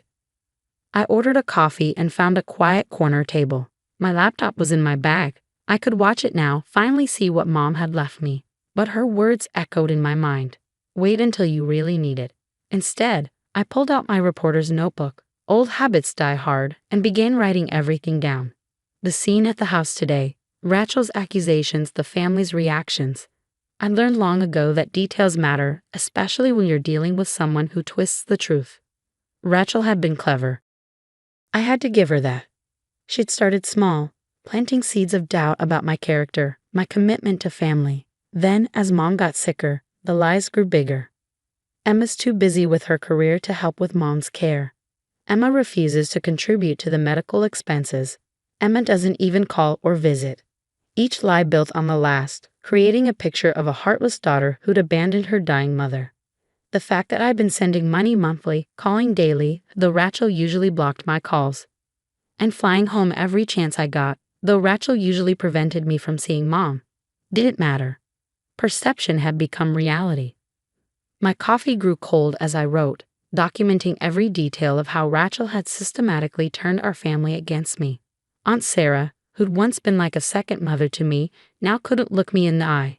Cousin Mike, who'd been my best friend growing up, had blocked my number. Even our childhood neighbors, the Petersons, had turned away when they saw me at the funeral. The ultimate betrayal had come today when Rachel had gathered the family to read a letter she claimed Mom had written before she died. A letter that painted me as a heartless, selfish daughter who cared more about my career than my dying mother. I'd known immediately the letter was fake. The phrasing wasn't Mom's. The sentiments didn't match our last conversation. Even the signature was wrong. But Rachel had timed it perfectly, presenting it when emotions were raw from the funeral, when everyone was looking for someone to blame for their grief. My phone buzzed again. Another text from Maria. Just so you know, that letter Rachel read today. Your mom never wrote anything like that. I was with her those last weeks. The only thing she wrote was a note telling you she was proud of you. I smiled sadly. Maria had been there through everything, watching Rachel's manipulation with growing concern. She'd even offered to speak up to tell the family the truth, but I'd asked her not to. Rachel would only twist it, claim Maria was lying out of loyalty to me. No, this had to be handled carefully. Mom had taught me that sometimes the best defense isn't an immediate reaction, but a carefully planned response. Patience, she'd always said, is more powerful than anger. The USB drive seemed to grow heavier in my pocket. What had Mom left me? What truth was she waiting for me to discover? Back in my hotel room, I finally sat down with my laptop and a USB drive Mom had given me. My hands trembled slightly as I plugged it in, remembering her final words about it. The truth will hurt, Emmy, but sometimes that's necessary for healing. The drive contained a single video file, dated 3 weeks before Mom died. I took a deep breath and pressed play. Mom's face filled the screen, gaunt from chemotherapy, but her eyes clear and determined. She was in her hospital room. I recognized the pale blue walls and the small window behind her. Emma, my sweet girl, she began, her voice stronger than I remember from those final days. If you're watching this, then everything has happened as I feared it would. Rachel's lies have done their work, and you're probably feeling very alone right now. I paused the video, tears blurring my vision. Even at the end, Mom had known exactly what would happen. I wiped my eyes and pressed play again. I need you to understand something, Mom continued. I know everything Rachel has been doing. The blocked calls, the hidden letters, the lies she's been telling the family. Maria has kept me informed, and I've been watching, gathering my own evidence. The screen changed, showing security footage from a hospital. There was Rachel, intercepting my care packages at the nurse's station. Another clip showed her turning me away during a visit, telling me Mom was too sick to see anyone, then letting other family members in just minutes later. But that's not the worst of it. Mom's voice continued as the video returned to her face. I've discovered something much more serious. Rachel has been stealing from me, Emma. She's been forging my signature on checks, accessing my accounts without permission. My journalist's instincts kicked in immediately. I grabbed my notebook and started taking notes as Mom detailed the financial abuse. Dates, amounts, account numbers. Mom had documented everything. I've put all the evidence in a sealed envelope with my lawyer, Richard Stevens, Mom explained. Bank statements, forged checks, everything. But I didn't want to confront her while I was sick. I knew she'd twist it somehow, use my illness to manipulate the situation. The irony was staggering. While Rachel had been painting me as the greedy, career-obsessed daughter, she'd been systematically draining Mom's accounts. There's more, Mom continued, her expression growing more serious. Rachel's been pressuring me to change my will, to leave everything to her. She claims you don't need the inheritance, that your success in New York means you don't deserve any help. But I've seen her bank statements, Emma. She and Tom are in serious financial trouble. The big house, the luxury cars, the lavish lifestyle, it's all built on debt. I paused the video again, remembering all the times Rachel had bragged about her perfect life. The 5-bedroom house in the best neighborhood, the expensive private schools for her kids, the fancy vacations. It had always seemed like she and Tom were living beyond their means on his middle management salary. The video continued with Mom pulling out a stack of papers. These are copies of Rachel's credit card statements and loan documents. Maria helped me get them. Turns out Rachel's been using my hospital room to receive her financial documents, probably to hide them from Tom. They're nearly bankrupt, Emma. That's why she's been stealing from me, why she's so desperate to control my estate. The screen showed close-ups of the documents, credit card statements showing hundreds of thousands in debt, past due notices for their mortgage, collection letters from various creditors. Rachel's perfect life was a house of cards on the verge of collapse. I've left instructions with Richard about how to handle this, Mom said. The evidence of Rachel's theft is there if you need it. But Emma, my brave, compassionate daughter, I'm leaving the decision to you. You can use this information to clear your name, to show the family who Rachel really is. Or you can find another way. Mom's face grew softer, more tired. I know you, Emmy. You're like your father, you believe in justice, but you also believe in mercy. Whatever you decide to do with this information, I trust you to do what's right. The video ended with Mom looking directly into the camera, her eyes filled with love and trust. Remember, sweetheart, the truth isn't always about punishment. Sometimes it's about giving people a chance to face their own demons and find redemption. I sat in silence for a long time after the video ended, processing everything I'd learned. The USB drive contained more files, PDFs of the financial documents Mom had mentioned, photos of the forged checks, even audio recordings of Rachel pressuring Mom about the will. My phone buzzed with a text from Maria. Did you watch it? Yes, I replied. It's worse than we thought. What are you going to do? That was the question, wasn't it? I could take this evidence to the family right now, expose Rachel's lies and theft. It would destroy her, but it would also hurt our children, damage Tom's reputation, tear our family apart even more. Or I could do what Mom suggested, find another way. I opened my laptop again and started researching. If Rachel and Tom were really in that much debt, there had to be public records. Sure enough, I found tax liens, civil judgments, even a pending foreclosure notice on their house. The perfect life Rachel had built was about to implode, with or without my intervention. The question was whether I wanted to be the one holding the match. The next morning, I drove to Richard Stevens' law office. Mom's attorney was expecting me. She'd apparently left detailed instructions about what to do after she passed. Emma, he greeted me warmly, leading me into his office. I've been waiting for you to come. I assume you've watched the video. I nodded, taking a seat across from his desk. I need your advice, Richard. Not just as Mom's lawyer, but as someone who's known our family for years. He leaned back in his chair, studying me carefully. You're wondering whether to expose everything? Yes, I admitted. Part of me wants to call a family meeting right now, show them the video, prove that Rachel's been lying. But your mother raised you better than that, he finished with a gentle smile. She knew you'd struggle with this decision. That's why she left you this. He handed me another envelope, this one in Mom's familiar handwriting. Inside was a letter, dated just days before she slipped into the coma. My dearest Emma, by now you know the truth about Rachel's actions. You're probably angry, hurt, and looking for justice. Those feelings are valid. You can wronged in ways no sister should experience. But I want you to remember something about Rachel. When your father died, she was 12, old enough to understand what we'd lost but too young to process it healthily. While you found strength and independence, she developed a desperate need for control and security. I'm not excusing what she's done. The theft, the lies, the manipulation. These are serious wrongs that need to be addressed. But perhaps there's a way to do that without destroying her completely. You're an investigative journalist, Emmy. You know that sometimes the most powerful stories aren't about exposing wrongdoing, but about understanding why people do wrong and helping them find a better path. Whatever you decide, know that I trust your judgment and I'm proud of the woman you've become. All my love, Mom. I folded the letter carefully, feeling tears well up again. Even at the end, Mom had been thinking about both her daughters, trying to help us find our way back to each other. There's something else you should know, Richard said, pulling out another file. Your mother made some arrangements before she died. She knew about Rachel's financial troubles, so she set up a trust fund for her grandchildren's education. Rachel can't touch the money. It goes directly to the schools. She was protecting the kids, I realized. Yes, Richard nodded.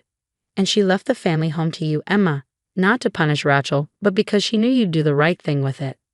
I thought about our childhood home, filled with memories of happier times. Rachel's kids had practically grown up there too, spending afternoons with Mom while Rachel and Tom worked. Suddenly, I knew what I had to do. An hour later, I texted Rachel, "We need to talk. Come to Mom's house at 2. Come alone." Her response was quick and angry. "I have nothing to say to you." Then just listen. Unless you want the family to see Mom's video. At exactly 2 p.m., Rachel's car pulled into the driveway. She looked terrible, eyes red from crying, hair uncombed, nothing like her usually perfect appearance.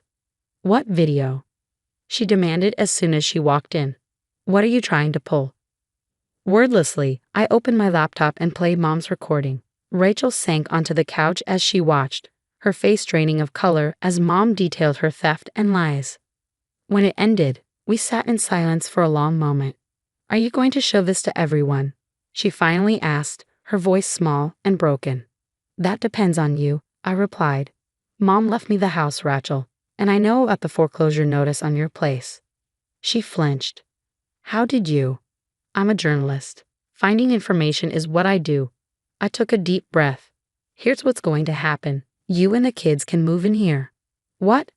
"The house is paid for. The utilities are manageable. You can get back on your feet, work out your debt issues. But there are conditions." Rachel's eyes narrowed. "What conditions?" "First, you come clean to the family about the lies you told about me. All of them. Second, you get professional help, therapy to deal with your control issues and financial counseling to handle the debt. Third, you pay back every penny you stole from Mom's accounts. And if I refuse?" I opened another file on my laptop, the one with all the evidence of her theft. "Then I go to the police with proof of your financial fraud. Your choice." Rachel's facade finally crumbled completely. She buried her face in her hands and began to sob, deep, racking cries that seemed to come from somewhere ancient and wounded. "I didn't mean for it to go this far," she choked out. "The debt just kept growing, and I couldn't tell Tom, and then Mom got sick." "I know," I said quietly. "Mom knew too. That's why she left us a way to fix this." Over the next few hours, we talked, really talked, for the first time in years. Rachel confessed everything. The spiral of debt that had driven her to steal, the fear and jealousy that had fueled her lies about me, the overwhelming pressure of maintaining her perfect facade. 2 days later, we called a family meeting. Rachel stood up, shaking but determined, and told the truth. There were tears, recriminations, angry questions. But there was also finally honesty. 6 months later, Rachel and the kids are settled into Mom's house. She's in therapy, working through her grief and control issues. Tom filed for divorce when he learned about the hidden debt, but the kids are doing better with a more stable, honest mother. The family is healing slowly. Some relationships may never be the same, but new ones are forming based on truth rather than pretense. Yesterday, I found Rachel in Mom's study, looking at old family photos. "Do you think she'd be proud of us?" she asked softly. "Of how we handled everything." I thought about Mom's final message about her belief in redemption over revenge. "Yes," I said. "I think this is exactly what she hoped for." The USB drive sits in my desk drawer now, a reminder that sometimes the hardest truths can lead to the most meaningful healing. Mom knew that all along. She just needed us to figure it out for ourselves. The call came on a Tuesday morning, interrupting my usual coffee and emails routine. When I saw Rebecca's name flash across my screen, I knew it wasn't going to be pleasant. It never was with her. "Hello, Rebecca," I answered, keeping my voice neutral. "I've sold the house," she announced without preamble, her tone dripping with satisfaction. "The papers are signed, and the new owners move in next week. I hope you've learned your lesson about respecting your elders." My name is Olivia Matthews, and the house Rebecca was so smugly talking about was my childhood home. The one my father had left me when he passed away 2 years ago. Or at least, that's what Rebecca thought. "The house," I repeated, fighting to keep the amusement out of my voice. "You mean Dad's house?" "Don't play dumb, Olivia. You know exactly which house. The one you've been squatting in rent-free since your father died." "Well, that ends now. I found buyers who will actually appreciate the property." I took a slow sip of my coffee, remembering the meeting I'd had with Dad's lawyer, Mr. Harrison, just days after the funeral.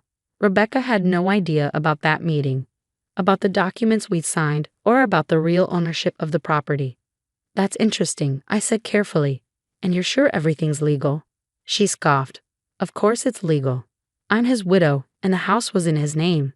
You may have been his precious daughter, but I have rights too.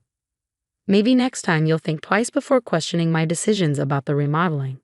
Ah, there it was. The real reason behind this power play.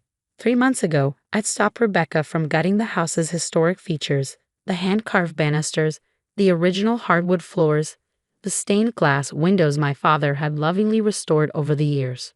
She'd wanted to modernize everything, to erase every trace of the home my father had created. I see, I said. Well, I hope you got a good price for it. Don't worry about the price, she snapped. Just make sure you're out by next Friday. The new owners are eager to start their renovations. I could almost see her smirking, imagining me scrambling to pack up and move out. If only she knew. Thanks for letting me know, I replied. Goodbye, Rebecca. As I hung up, I couldn't help but smile. Rebecca had always underestimated me, just as she underestimated my father's foresight. She thought she knew everything about our family's affairs, but there was so much she didn't understand. I picked up my phone again and dialed Mr. Harrison's number. Olivia, he answered warmly. I was expecting your call. She did it, I said. She actually tried to sell the house. Did she now? I could hear the amusement in his voice. Well, this should be interesting. Would you like me to set things in motion? Yes, please. And Mr. Harrison, make sure the buyers understand exactly what's happening. I don't want innocent people caught in Rebecca's mess. After hanging up, I walked through the house, my house, running my hand along the walls my father had painted, the door frames he'd restored, the window seats where we'd spent countless hours reading together. Every inch of this place held memories, stories, pieces of our life together. Rebecca had married my father 5 years ago, when I was 23. At first, she played the part of the caring stepmother perfectly, all smiles and sweet words. But after the wedding, her true colors started showing. She tried to drive a wedge between Dad and me, made snide comments about our close relationship, and constantly pushed to change things about our home. Dad saw through her eventually, but by then his health was failing. In his final months, he called me into his study one evening while Rebecca was at her weekly spa appointment. Livy, he'd said, using his old nickname for me, I need you to trust me. Things aren't what they seem with Rebecca, and I've made arrangements. When the time comes, go see James Harrison. He'll explain everything. I'd wanted to ask more questions, but Dad had been so tired, so weak. 2 weeks later, he was gone. Rebecca had barely waited until after the funeral to start asserting her authority over the house and everything in it. She'd moved my father's belongings into storage, redecorated rooms without consulting me, and made it clear that she considered herself the sole owner of the property. What she didn't know was that my father had seen this coming. The meeting with Mr. Harrison had revealed just how carefully Dad had planned everything. The house, despite appearances, had never been in his name alone. Through a series of legal maneuvers I didn't fully understand, he protected it, and me, from exactly this kind of situation. My phone buzzed with a text from Rebecca. I expect the keys on my desk by Thursday. Don't make this difficult, Olivia. I smiled, typing back, Don't worry, Rebecca. Everything will work out exactly as it should. She didn't respond, probably thinking she'd won. But the real show was about to begin, and I had front row seats to watch her carefully constructed plans fall apart. My father had always told me that patience was a virtue.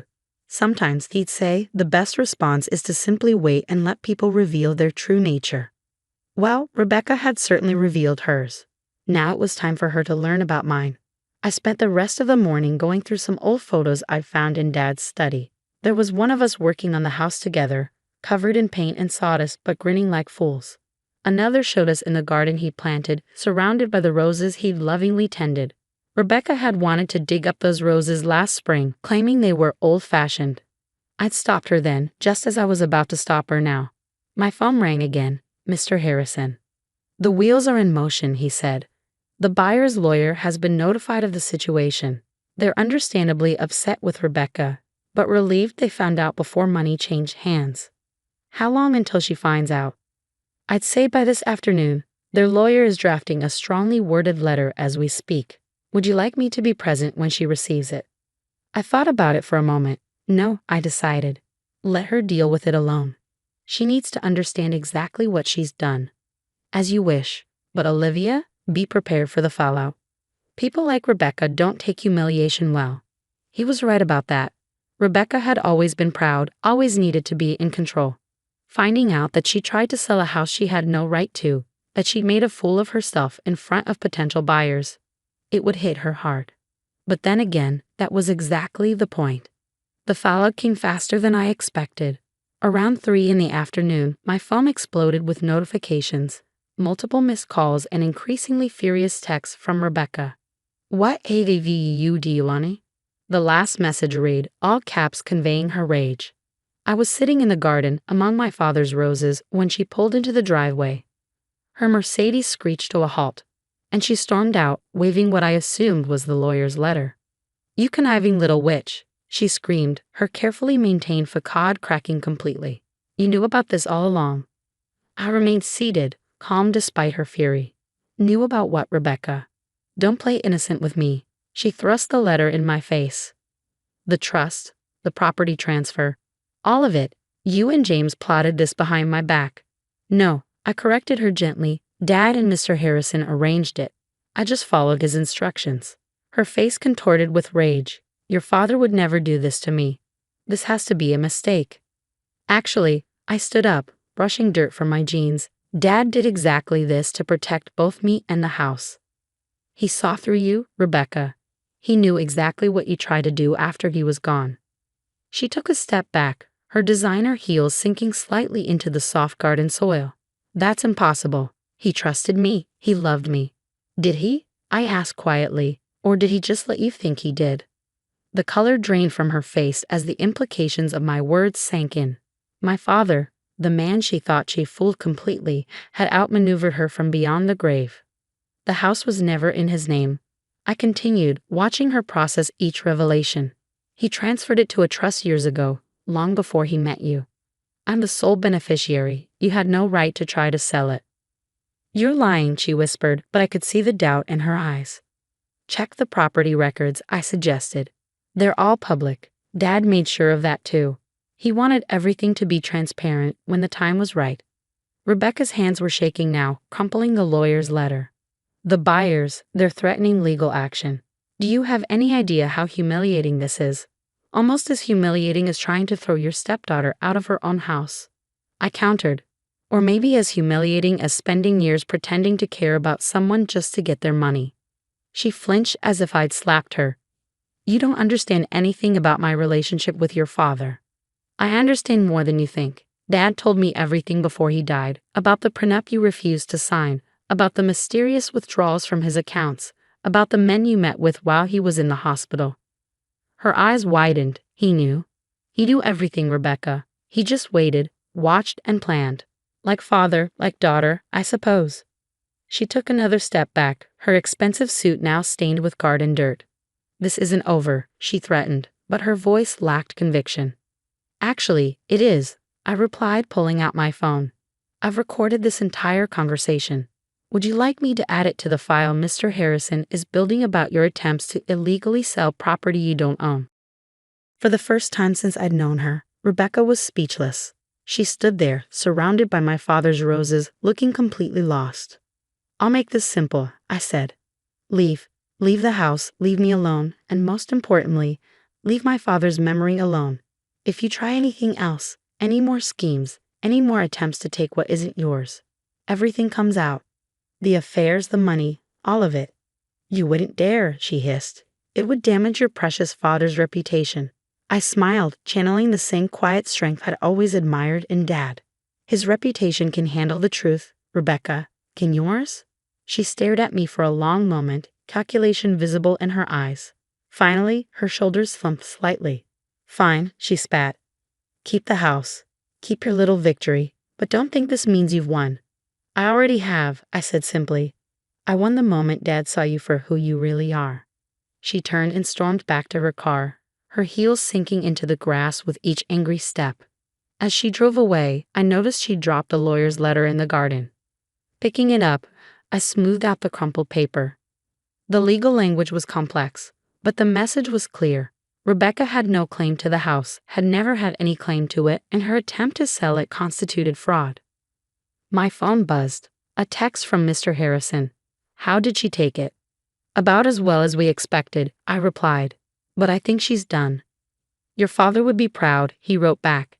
He always said you were stronger than anyone knew. I looked around the garden, at the roses Dad had tended so carefully, at the house he protected so thoroughly. He'd known this day would come, had prepared for it in ways I was only beginning to understand. Rebecca had thought she was teaching me a lesson about respect. Instead, she'd learned one about underestimating people, both the living and the dead. The weeks following Rebecca's confrontation brought unexpected changes. The house felt different somehow, lighter, as if a shadow had been lifted. I spent my evenings restoring rooms to their original state, undoing Rebecca's hasty modernization attempts. One evening, while sorting through boxes in Dad's study, I found a letter addressed to me in his familiar handwriting. The envelope was dated just days before his death. My hands trembled as I opened it. My dearest Livy, if you're reading this, then everything has played out as I expected. Rebecca has probably tried to take the house by now, and you've learned of the trust arrangements I made with James. I'm sorry I couldn't tell you everything while I was alive. Rebecca was watching too closely, and I needed her to believe she had won. You see, I discovered her true nature about a year into our marriage, but by then she had already shown her hand. The mysterious illness that landed me in the hospital? Not so mysterious after all. I had James investigate the occasional dizzy spells, the confusion, the gradual weakening. Rebecca had been adding something to my evening tea. Not enough to kill me quickly, but enough to make it look like natural decline. I played along, let her think she was succeeding. Meanwhile, I made arrangements to protect you and everything we built together. This house isn't just a building, Livy. It's our legacy, every repair and restoration a memory we shared. I know it must have hurt, watching me seem to choose her over you those last few months. Please forgive me for that deception. I needed her to believe she had complete control so she wouldn't suspect what was coming. There's more you need to know. Check behind the loose brick in the study fireplace. I left something there for you. Remember, strength isn't always about confrontation. Sometimes it's about patience, about waiting for the right moment to act. I love you, my darling girl. Dad. I sat there for a long time, tears falling onto the letter. Everything made sense now, his distant behavior in those final months, the cryptic conversations, the way he'd insisted on having tea alone with Rebecca every evening. Moving to the fireplace, I found the loose brick easily. Behind it was a small USB drive and another note. Show this to the police when you're ready. The drive contained videos from hidden cameras Dad had installed, footage of Rebecca adding something to his tea, of her secret meetings with other men, of her phone calls discussing her plans for after his death. He documented everything. My hands shaking, I called Mr. Harrison. James, I said when he answered, I found Dad's letter. And the drive. He was quiet for a moment. Are you ready to take the next step?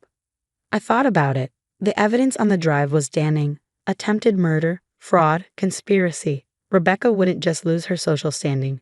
She faced serious criminal charges. Not yet. I decided. Let's keep it as insurance. For now, knowing we have it is enough. Your father said you'd say that. He replied, and I could hear the smile in his voice. He always said you had his sense of strategy. The next morning, a large envelope arrived from Rebecca's lawyer. Inside was a formal document relinquishing any claims to the house or my father's estate, along with a brief note. You win, Olivia. I'm leaving the state. Don't worry about hearing from me again.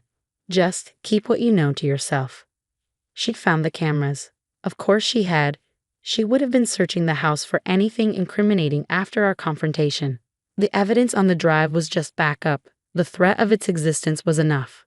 I stood in Dad's study, surrounded by the life we'd built together, and felt a deep sense of peace. He had protected me one last time, taught me one final lesson about patience and strategy. The house remained as he'd wanted it, preserved, cherished, a testament to our bond. Rebecca's attempt to steal it had failed, just as her attempts to come between us had ultimately failed. In the garden, Dad's roses bloomed more beautifully than ever. I tended them carefully, honoring his memory in every flower that opened. Sometimes, while working among them, I could almost hear his voice.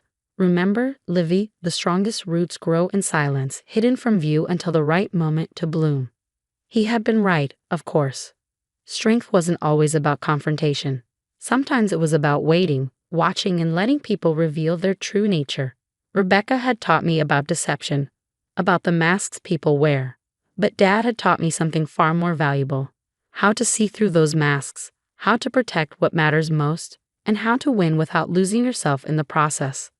The house stands as it always has, a monument to love, patience, and justice served quietly but completely. And somewhere, I like to think Dad is smiling, knowing that his final lesson was well learned. As for the USB drive, it remains behind that loose brick, a silent guardian ensuring that some stories stay buried, at least for now. After all, as Dad always said, timing is everything. The invitation to my brother David's billion-dollar celebration arrived wrapped in gold-leaf paper, delivered by a personal courier to our family's modest auto repair shop. Dad barely glanced at it, continuing to work under the hood of a '67 Mustang. "You should go, Mike," he said, his weathered hands expertly adjusting the carburetor. "Your brother went to a lot of trouble to show off his success." Success. That's what David called it when he abandoned our family business 5 years ago to start his tech company. Now, at 32, he was Silicon Valley's newest billionaire, and he never let us forget it. I watched Dad work, admiring how his hands moved with perfect precision despite their age. Reynolds Auto had been in our family for 3 generations.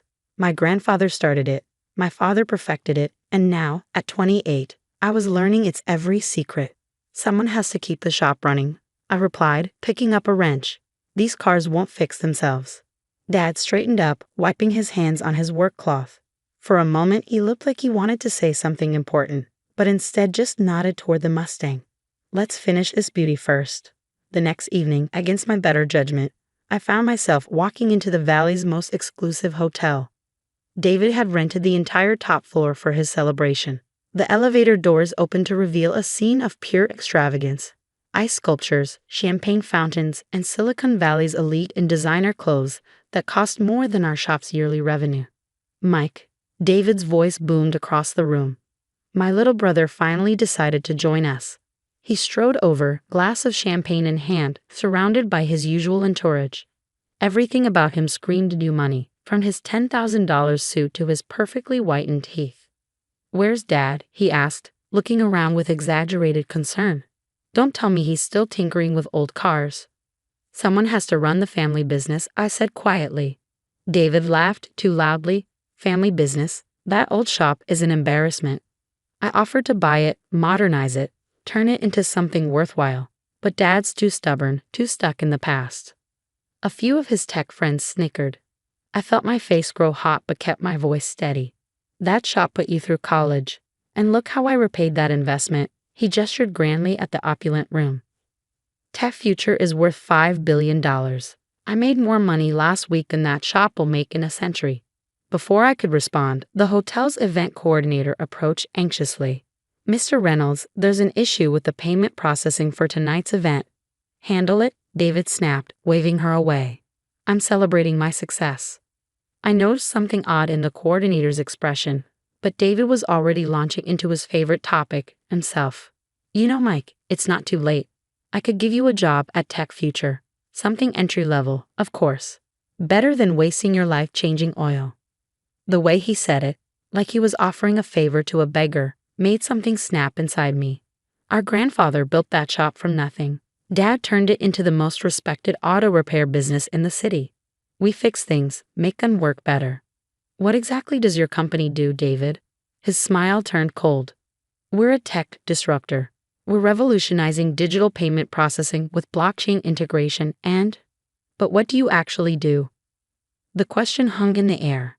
I noticed a few nearby guests shift uncomfortably. "You wouldn't understand," David said dismissively. "It's beyond your technical expertise." Just then, his phone buzzed. He glanced at it, and for a split second, I saw something flash across his face. Fear. "If you'll excuse me," he said quickly, "business calls." As he hurried away, I couldn't shake the feeling that something wasn't right. Dad had always told me to trust my instincts when working on cars. That same sense was telling me my brother's perfect world was about to crash. I didn't know then how right that instinct would prove to be.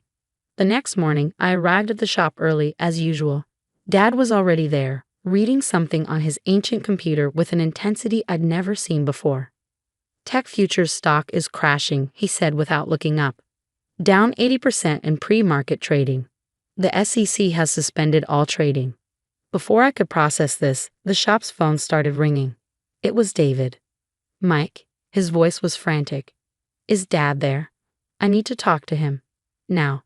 I handed the phone to Dad, watching his face as he listened. His expression remained calm, but his eyes hardened.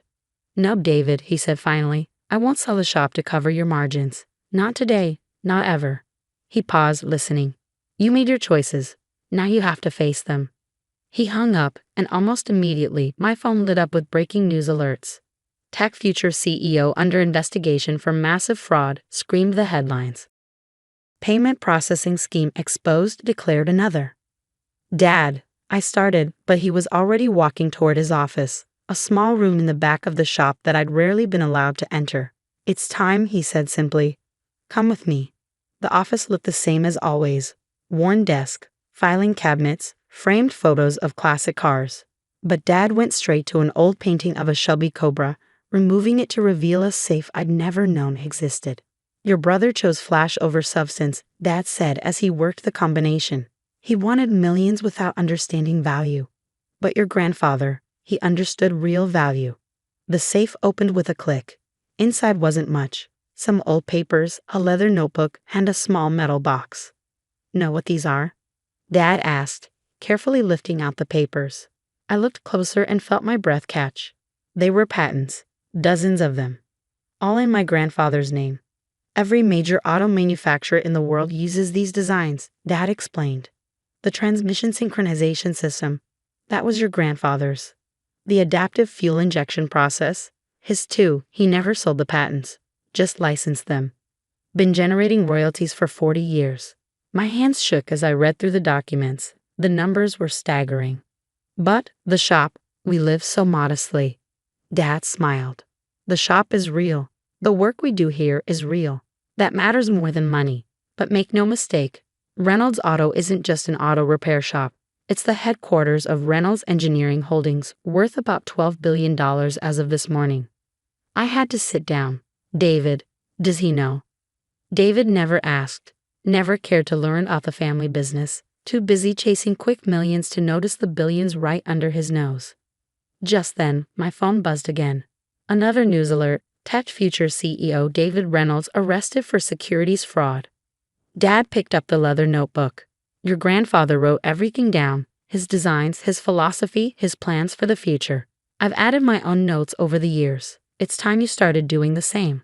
Why now? I managed to ask. Because you were ready?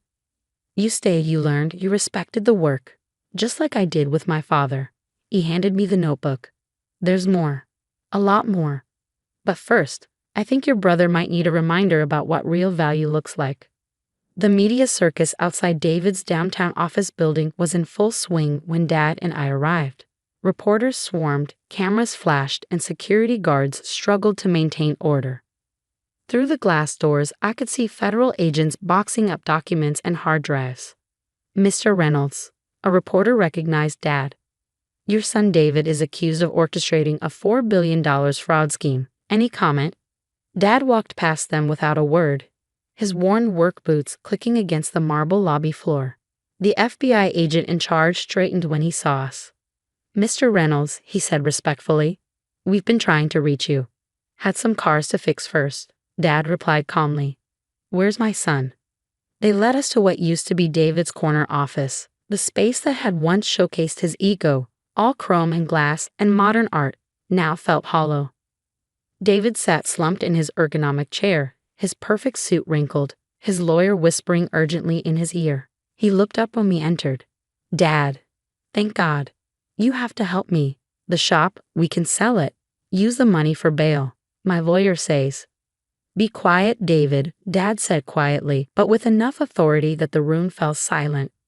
He pulled out an old folding chair from the corner, the kind we kept in the shop's waiting room, and sat down. You want to know why I wouldn't sell the shop? Dad continued. Why I never cared about your fancy offices and billion-dollar valuations. He reached into his worn leather jacket and pulled out a document, one of the patents from the safe. David's lawyer's eyes widened as he read it. Mr. Reynolds, the lawyer interrupted, this patent. The licensing rights alone would be worth More than tech future ever was, Dad finished, even before we knew it was built on fraud. David snatched the document, his hands shaking as he read. This is grandfather's. But this means, all these years, Dad said, while you were chasing paper wealth, our family already had what mattered. Not just money, though yes, Reynolds Engineering Holdings is worth billions, but purpose, legacy, real innovation that makes the world better. Why didn't you tell me? David's voice cracked. You never asked. Never spent time in the shop. Never wanted to learn. Dad stood up. You wanted shortcuts to success, David. There aren't any. The FBI agent cleared his throat. Mr. Reynolds, about the charges. My son will cooperate fully, Dad said. He'll face the consequences of his actions. He turned to David. But after that, if you're ready to learn, really learn, the shop will still be there. David's lawyer jumped in.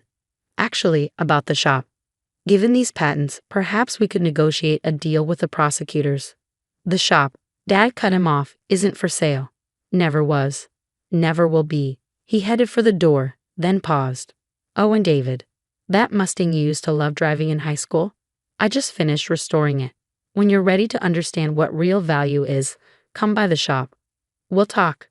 As we left, I saw David's reflection in the glass walls, tears streaming down his face as he watched us walk away. For the first time since he left the family business, he looked young again. Lost.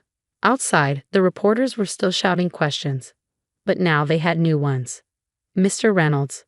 Sources say Reynolds Engineering Holdings owns crucial automotive patents. Is it true your company is worth more than tech future ever was? Dad kept walking, but I noticed him smile slightly as he heard one reporter say to another, Wait, the auto shop guy is the real billionaire? 6 months later, I sat at Dad's old desk, now my desk, reviewing the latest licensing agreements from Toyota. The shop was still busy as ever, the familiar sounds of wrenches and engines creating their own kind of music, but things were different now. The safe behind the Cobra painting stood open, grandfather's notebook resting on my desk next to modern patent applications. I'd spent months studying his designs, understanding not just the mechanics but the philosophy behind them. Each innovation wasn't just about making money. It was about making vehicles safer, more efficient, better for the world.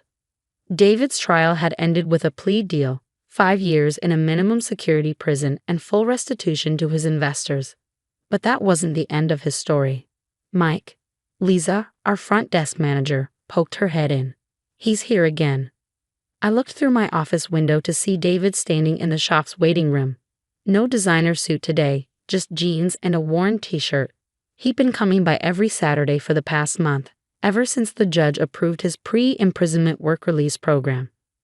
The transmission on the Gibson family's Volkswagen needs checking, I said, watching him shift nervously. Tell him to start there.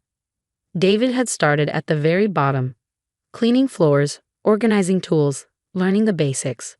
Just like grandfather had made Dad start, like Dad had made me start. No shortcuts this time. I picked up my phone to call Dad, who was at a meeting with German engineers about implementing grandfather's latest fuel efficiency design. How's he doing? Dad asked, knowing why I was calling. Better, I replied, watching David carefully inspect the Volkswagen's transmission. He's actually listening now. Learning. Good, Dad said softly. Your grandfather would be proud. Later that afternoon, I found David sitting in front of the Mustang, his old high school car that Dad had restored. I was such an idiot, he said without looking up. All those years chasing fake success, trying to prove I was better than this place. I never understood what we really had here. I sat down beside him. You understand now. He nodded, running his hand along the car's perfectly restored fender. Every car that comes in here, we make it better. Every design in grandfather's notebook, it makes things better. It's not about money, it's about making something real. Think you're ready to learn more? David looked up, hope flickering in his eyes. You teach me? After everything. I pulled out grandfather's notebook. Family legacy isn't just about inheritance, David. It's about understanding value, real value. That evening, after the shop closed, 3 generations of Reynolds men sat in the back office.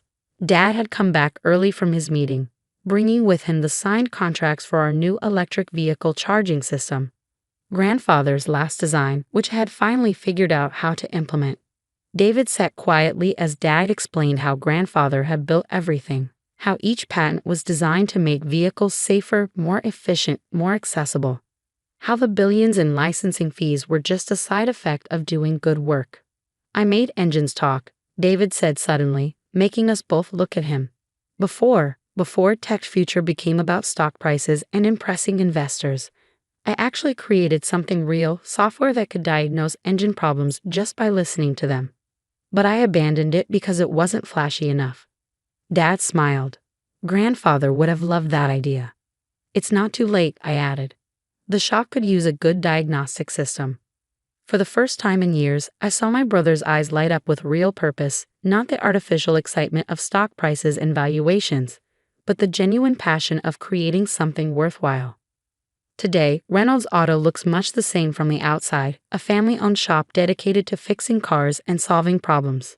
But inside, innovation thrives. David's diagnostic system is revolutionizing how we repair vehicles. Our patent portfolio continues to grow, each new design focused on making transportation better, safer, cleaner. The billions, they're still there, still growing. But like Dad always said, that was never the point. The real value is in the work itself, in the legacy of 3 generations dedicated to doing things right. Last week, a young mechanic fresh out of technical school came looking for a job. I watched David show her around the shop, explaining our philosophy with the same patience Dad had shown us. Remember, I heard him say, anyone can chase money.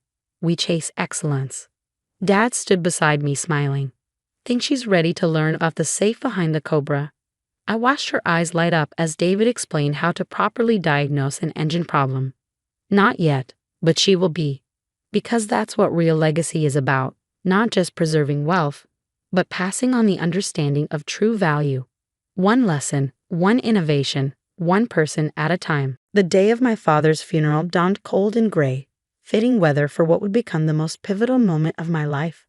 I stood in front of the mirror adjusting my simple black dress, the best I could afford on a research assistant's salary, while my stepsister Vanessa's words from last night's wake echoed in my head. God, Sarah, couldn't you at least pretend to dress appropriately? It's embarrassing enough having you here. My father, Dr. David Chen, brilliant scientist and family disappointment, according to my stepmother Isabella, had died suddenly of a heart attack in his small laboratory on the outskirts of the city. The same laboratory where he'd spent countless nights after being kicked out of the family mansion 5 years ago, when Isabella decided his obsession with failed experiments was too much to bear. The funeral was being held at the Chen family estate, a sprawling mansion that had once been my childhood home. Now it felt like enemy territory. As I walked through the ornate gates, memories flooded back. Dad teaching me chemistry in the kitchen, conducting experiments with baking soda and vinegar, his eyes lighting up when I asked questions about his research. Well, look who decided to show up, Isabella's voice cut through my reverie. She stood at the top of the marble stairs, a vision in designer black, her perfectly manicured hand resting on the banister. Next to her, my stepsister Vanessa smirked, both of them looking more like they were attending a fashion show than a funeral. It's my father's funeral, I replied quietly. Of course I'm here. Ah yes, your father. Isabella's lips curved into a cold smile. The brilliant Dr. Chen, who chose his precious experiments over his family's reputation. Tell me, Sarah, did he ever manage to create anything worthwhile in that rusty lab of his? Or did he die as he lived, a failure? I felt my hands clench into fists, but kept my voice steady. My father was not a failure. Really? Vanessa chimed in, her diamond earrings catching the light. Is that why he was living in that disgusting little lab while we maintained the family's social standing? Face it, Sarah, he was an embarrassment, just like you. The funeral service was torture. I sat in the back row, watching as Isabella played the grieving widow perfectly, accepting condolences from Silicon Valley's elite with graceful nods and dainty dabs at dry eyes. The true irony was that half these people hadn't spoken to my father in years, not since Isabella had systematically cut him off from his social circles. And now, the priest announced, Dr. Chen's widow would like to say a few words. Isabella glided to the podium, a picture of elegant grief. David was a dreamer, she began, her voice thick with fake emotion. Perhaps too much of a dreamer. He chose to pursue his unique ideas rather than focus on our family business. But he was a good man in his way. I wanted to scream. This woman had no right to talk about my father. She hadn't seen him in the last 5 years, hadn't witnessed his dedication, his passion, his absolute certainty that he was on the verge of something revolutionary. After the service, as people began to disperse, Isabella cornered me by the refreshment table. "Now, about your father's lab," she said, dropping all pretense of grief. "I'll be sending people to clear it out tomorrow. Whatever junk you left behind will be disposed of." "You can't do that," I protested. "That lab was his life's work." "Actually, I can. The property belongs to Chen Industries, which as CEO, I control completely. Your father was merely allowed to use it out of my generosity." She smiled, showing perfect white teeth. "Unless, of course, you can afford to buy it." We both knew I couldn't. My salary as a research assistant barely covered my rent in a tiny apartment. "I thought not," Isabella continued. "Don't worry, I'll have them throw away his things with all the respect they deserve." She paused, examining her manicure. "Oh, and Sarah, don't bother coming back to the mansion. Now that your father is gone, there's really no reason for us to maintain any pretense of family ties." I left the funeral with tears burning in my eyes, but I refused to let them fall. Instead of going home, I drove straight to Dad's lab. The small industrial building looked shabby compared to the mansion. But to me, it had always felt more like home than that cold, perfect house ever did. Using my key, the one thing Dad had insisted I always keep, I entered the lab. The familiar smell of metal and chemicals wrapped around me like a comfort blanket. Everything was exactly as he'd left it. Equations scrawled on whiteboards, computer screens displaying complex molecular structures, and his old leather notebook sitting on the main workbench. That notebook. Dad had carried it everywhere, constantly making notes, drawing diagrams, muttering about getting the sequence right. Isabella had always mocked it, calling it his book of failures. With trembling hands, I picked it up. The leather was worn soft from years of use, the pages dog-eared and coffee-stained. As I opened it, a letter fell out, addressed to me in my father's messy handwriting. "My dearest Sarah," it began. "If you're reading this, something has happened to me. I need you to know that everything I've worked for, everything I've sacrificed, it wasn't for nothing. The formulas in this notebook, they work. The molecular stabilization sequence is complete. But there are people who would kill for this technology, people who wouldn't understand the importance of using it ethically. That's why I could never tell Isabella or go public before it was ready." My hands started shaking as I read further. The failed experiments Isabella had mocked. They were preliminary tests for a revolutionary carbon capture technology, a process that could literally pull greenhouse gases from the atmosphere and convert them into clean energy. If this worked, it would be worth billions, maybe trillions. But more importantly, it could help save our dying planet. As I read through the notebook, my scientific training kicking in, I realized Dad had done it. The formulas were elegant, the science sound. He'd solved problems that had stumped researchers for decades. This wasn't the work of a failure. This was genius. A noise outside startled me. Headlights swept across the windows as a car pulled up. Panic gripped me as I remembered Isabella's words. She was sending people to clear out the lab. They were early. I had to act fast. I saw Dad's old laptop on his desk. He'd always told me it contained his most important files. Grabbing it and the notebook, I looked frantically around the lab. What else would they destroy? What else did I need to save? The sound of voices outside spurred me into action. I spotted Dad's external hard drives in a drawer. Those two went into my bag. Then I noticed a small safe under his desk, one I'd never seen before. The combination. What would Dad have used? More voices, closer now. Keys jingling. With trembling fingers, I tried my birthday. Nothing. The handle of the front door started to turn. Mom's birthday? No. The door opened. In desperation, I tried the date Dad had first shown me, the periodic table, our special day, he called it. The safe clicked open. "Hello?" a man's voice called from the front room. "Dr. Chen." Inside the safe was a single USB drive, labeled FALSAFE in Dad's handwriting, and a small stack of papers that looked like patent applications. I grabbed everything, shoved it in my bag, and looked around frantically for an escape route. The back door. Dad always kept it unlocked for emergency exits during dangerous experiments. I slipped out just as flashlights beamed through the main lab space. In the darkness, I ran to my car, parked around the corner. As I drove away, I saw men in dark suits entering the lab, carrying boxes and equipment. Isabella wasn't just clearing out the lab, she was searching it. She knew. That night, instead of going to my apartment, I checked into a small motel under a fake name.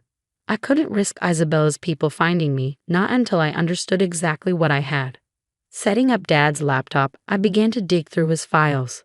What I found kept me awake until dawn. Would you like me to continue with part 2, where we see what Sarah discovers and how she begins to fight back against her stepmother's empire? The next morning, my hands still shaking from what I'd discovered, I made 3 crucial phone calls. The first was to Dr. Marcus John, my father's old colleague from MIT who'd mysteriously retired the same year Isabella forced Dad out of the mansion. The second was to Maya Patel, my best friend from graduate school who now ran a prestigious environmental law firm. The third was to James Wilson, my ex-boyfriend who happened to be one of Silicon Valley's most successful venture capitalists. Sarah Chin. James answered on the first ring, surprise evident in his voice. We hadn't spoken since our breakup 2 years ago, when he'd chosen his career over our relationship. I heard about your father. I'm so sorry. James, I need your help, I said, cutting straight to the point. But first, I need you to sign an NDA. An hour later, I sat in a private conference room at James' office, watching his face as he reviewed my father's data. His expression shifted from skepticism to shock to something approaching awe. Sarah, he trailed off, running a hand through his perfectly styled hair. This isn't just revolutionary, this changes everything. The carbon capture efficiency rates alone are 10 times better than anything currently on the market. And the energy conversion process, he looked up at me, eyes wide. Your father actually solved it. Yes, I said quietly, but there's more. I showed him the files I'd spent all night decoding. Dad hadn't just developed the technology, he'd documented every attempt Isabella and Chen Industries had made to steal his research over the past 5 years. Email threads, recorded conversations, surveillance footage, he kept everything. She tried to force him to hand over the patents, I explained, pulling up a particularly damning email chain. When he refused, she started spreading rumors about his mental stability, cut off his funding, and eventually kicked him out. But she never stopped trying to get her hands on his research. James whistled low. This is corporate espionage. Serious stuff. He paused, studying me. What do you need from me? Investment capital. Enough to set up a new company and fast-track the development. Maya's already working on securing the patents in my name. Dad had filed the preliminary paperwork before he died. But we need to move quickly, before Isabella realizes what she's lost. Before James could respond, my phone buzzed. A text from Maya, 911. Turn on CNBC now. James grabbed the remote, switching on the conference room's wall-mounted TV. Isabella's perfectly composed face filled the screen as she stood at a podium in front of Chen Industries headquarters. It is with great pride that I announce Chen Industries' breakthrough in carbon capture technology, she was saying, her voice smooth as silk. My late husband's final project has yielded remarkable results, and we expect to begin implementation within the month. My blood ran cold. She was trying to claim Dad's research as her own. That's why they were searching the lab, I whispered. They're going to try to recreate his work. James's phone chirped. Chen Industries' stock was already soaring on the announcement, but I noticed something in Isabella's press conference, something that made me lean forward. The molecular stabilization sequence, she was explaining to the reporters, allows for unprecedented carbon capture rates. But her description was wrong. Completely wrong. It didn't have Dad's real research. They had whatever fragmentary notes they found in the lab, and they were bluffing. My phone rang. Dr. John. I saw the press conference, he said without preamble. She's desperate, Sarah. Chen Industries is in trouble. They've been covering up massive losses for years, using creative accounting to hide their failed projects. Your father knew. That's why Isabella wanted his research so badly. She needs a win to keep the company afloat. A plan began forming in my mind. Dr. John, how quickly can you put together a research team? For David's daughter, give me 48 hours. The next 2 weeks were a blur of activity. While Isabella basked in the media attention, we worked in secret. James secured us lab space in an unmarked facility outside the city. Maya filed patents and trademarks under a series of shell companies to avoid detection. Dr. Zhang assembled a team of brilliant scientists who'd all been pushed out of Chen Industries over the years. But we had a problem. While we had Dad's research, we needed proof that Isabella had actively tried to steal it. The evidence on Dad's laptop wasn't enough. We needed recent documentation of their corporate espionage. That's when Vanessa's greed proved useful. My stepsister called me out of the blue, her voice syrupy sweet. "Sarah, darling, I've been thinking about how awful we've been to you. Let me make it up to you over lunch." I knew it was a trap, but I accepted it anyway. The restaurant she chose screamed old money, all dark wood and crystal chandeliers. Vanessa was already there, wearing what probably cost more than my yearly salary. "I feel terrible about how things ended at the funeral," she began, signaling for wine. "And I want to help you." "Help me?" "Of course. I know things must be difficult for you now, financially speaking. And well," she leaned forward conspiratorially, "I know you have something Mother wants. Something from your father's lab?" Ah, there it was. "If you help us recreate your father's research, Mother's willing to be very generous. 7 figures generous." I took a sip of wine, buying time. "And if I refuse?" Vanessa's smile turned sharp. "Don't be difficult, Sarah. Mother always gets what she wants, one way or another." What she didn't know was that I was recording every word. That afternoon, I met with Maya to review the recording. "It's good," she said, "but we need more. We need proof that Isabella knows her announcement was false." "I might be able to help with that," a quiet voice said from the doorway. We turned to find Lisa, Isabella's personal assistant, standing there nervously. "I've worked for Mrs. Chen for 10 years, she continued. "I've seen things, done things, but claiming Dr. Chen's research, that's too far. I have documents, internal memos, emails, recordings of meetings where she explicitly discusses stealing his work." Maya's eyes lit up. "Would you be willing to testify?" Lisa nodded. "Dr. Chen was kind to me. He deserved better." The pieces were falling into place, but we had to move fast. Chen Industries was already accepting pre-orders for their non-existent carbon capture technology. They'd announced a demonstration for major investors in 1 week. It was time to spring our trap. "Are you sure about this?" James asked as we prepared for the final phase. "Once we do this, there's no going back." I thought about my father working alone in his lab, refusing to give up his principles even when it cost him everything. "Unsure," I said. "Let's end this." Would you like me to continue with part 3, where Sarah executes her plan and confronts Isabella at the investor demonstration? The day of Chen Industries' big demonstration dawned bright and clear. The company had rented out San Francisco's most prestigious convention center, and the media presence was overwhelming. News vans lined the street, reporters jostling for position as the world's most powerful investors arrived. I watched the live stream from our own facility, where Dr. Zhang and our team were making final adjustments to the real carbon capture prototype. We'd worked around the clock for 2 weeks, fueled by coffee and determination to bring my father's vision to life. "Everything's ready," James said, adjusting his tie. As planned, he was attending the demonstration as a potential investor. Maya's team is in position, and the SEC agents are standing by. I nodded, checking my phone. A text from Lisa. She's nervous. Been practicing her speech all morning. Keeps changing the technical details. Of course she was nervous. Isabella was about to attempt explaining technology she didn't actually have. "Mrs. Chen," a reporter's voice came through the live stream. "Your company's stock has risen 300% since announcing this breakthrough. What do you say to skeptics who claim the technology isn't possible?" Isabella's laugh tinkled like breaking glass. "I say wait until the demonstration. My late husband's genius will speak for itself." I felt my blood boil at her casual appropriation of Dad's work, but I forced myself to stay calm. Everything depended on timing. At exactly 2 p.m., Isabella took the stage. The convention center was packed with investors, media, and tech industry elite. Vanessa sat in the front row, looking smug. "Ladies and gentlemen," Isabella began, "today marks a historic moment in the fight against climate change. Chen Industries' revolutionary carbon capture technology will transform our world." She launched into her presentation, and I had to admire her acting skills. She spoke confidently about molecular bonds and energy conversion rates, delivering the carefully memorized script flawlessly. But I could see the panic in her eyes when questions started coming from the audience. Could you explain the stabilization process in more detail? One scientist asked. Isabella's smile flickered.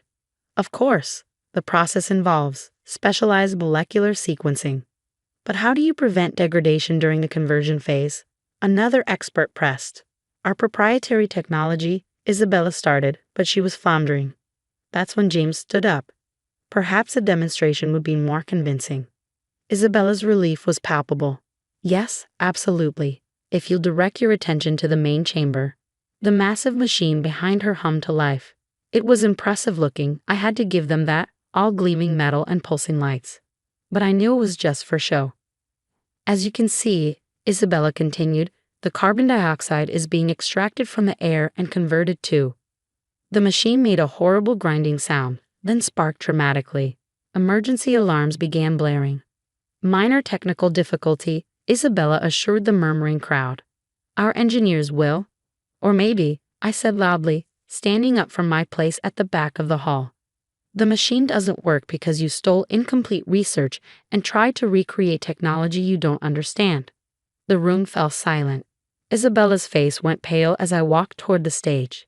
Sarah, she hissed, what are you doing here? Isn't it obvious, Mother?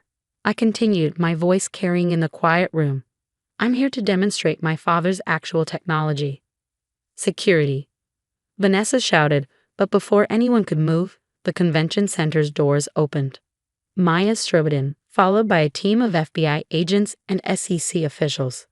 Isabella Chen, she announced, you're under investigation for corporate fraud, espionage, and securities manipulation. This is ridiculous, Isabella sputtered. I have proof. Documents. Forged documents, Lisa said, stepping forward. I should know, you made me create them. The next hour was chaos. While FBI agents secured Chin Industries' fake prototype as evidence, Maya presented our documentation of Isabella's fraud. The emails, the recordings. Maya's team verified the transfer. With Isabella's shares, I now controlled what remained of Chen Industries. The company that had once cast out my father was now mine. The irony wasn't lost on me. The next year brought changes I could never have imagined. Chen Sustainable Technologies installed our first large-scale carbon capture facility in California, with dozens more planned worldwide. The technology worked better than even Dad had predicted, giving real hope in the fight against climate change. Vanessa took a plea deal and served community service at an environmental cleanup organization. The experience seemed to change her. She later started a nonprofit focused on sustainable fashion. Lisa, Isabella's former assistant, became my trusted chief of staff, her organizational skills helping us manage our rapid growth. Isabella served 3 years in a minimum security prison. Upon release, she moved to a small house in Montana, about as far from her former lifestyle as possible. She sends me letters sometimes full of regret and attempted explanations. I read them, but rarely respond.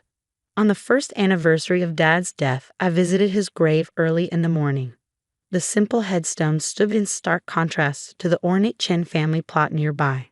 We did it, Dad, I said softly, placing fresh flowers by the stone. Your work is helping people, changing things, just like you always wanted. That afternoon, I had a board meeting in our new headquarters.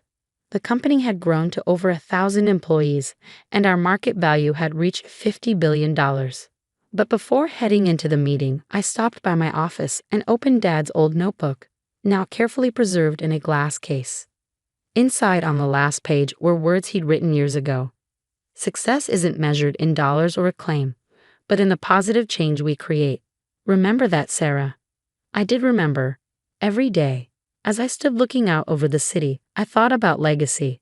Isabella had built her empire on deception, desperate to maintain the appearance of success. Dad had worked in a humble lab, focused only on making his dreams reality. In the end, truth and dedication had won out over lies and manipulation. Real change had triumphed over empty promises. My phone buzzed. Another international contract, this time from India. More opportunities to implement Dad's technology to reduce carbon emissions, to make a difference. I smiled. touching the simple locket I always wore, the one containing a small piece of paper from Dad's notebook. Sometimes the greatest victories come not from destroying others, but from staying true to your principles and letting your work speak for itself. Dad taught me that, and it was the most valuable inheritance he could have left me. The world was changing, and thanks to him, I was helping change it for the better. That, I knew, would have made him prouder than all the billions in the world.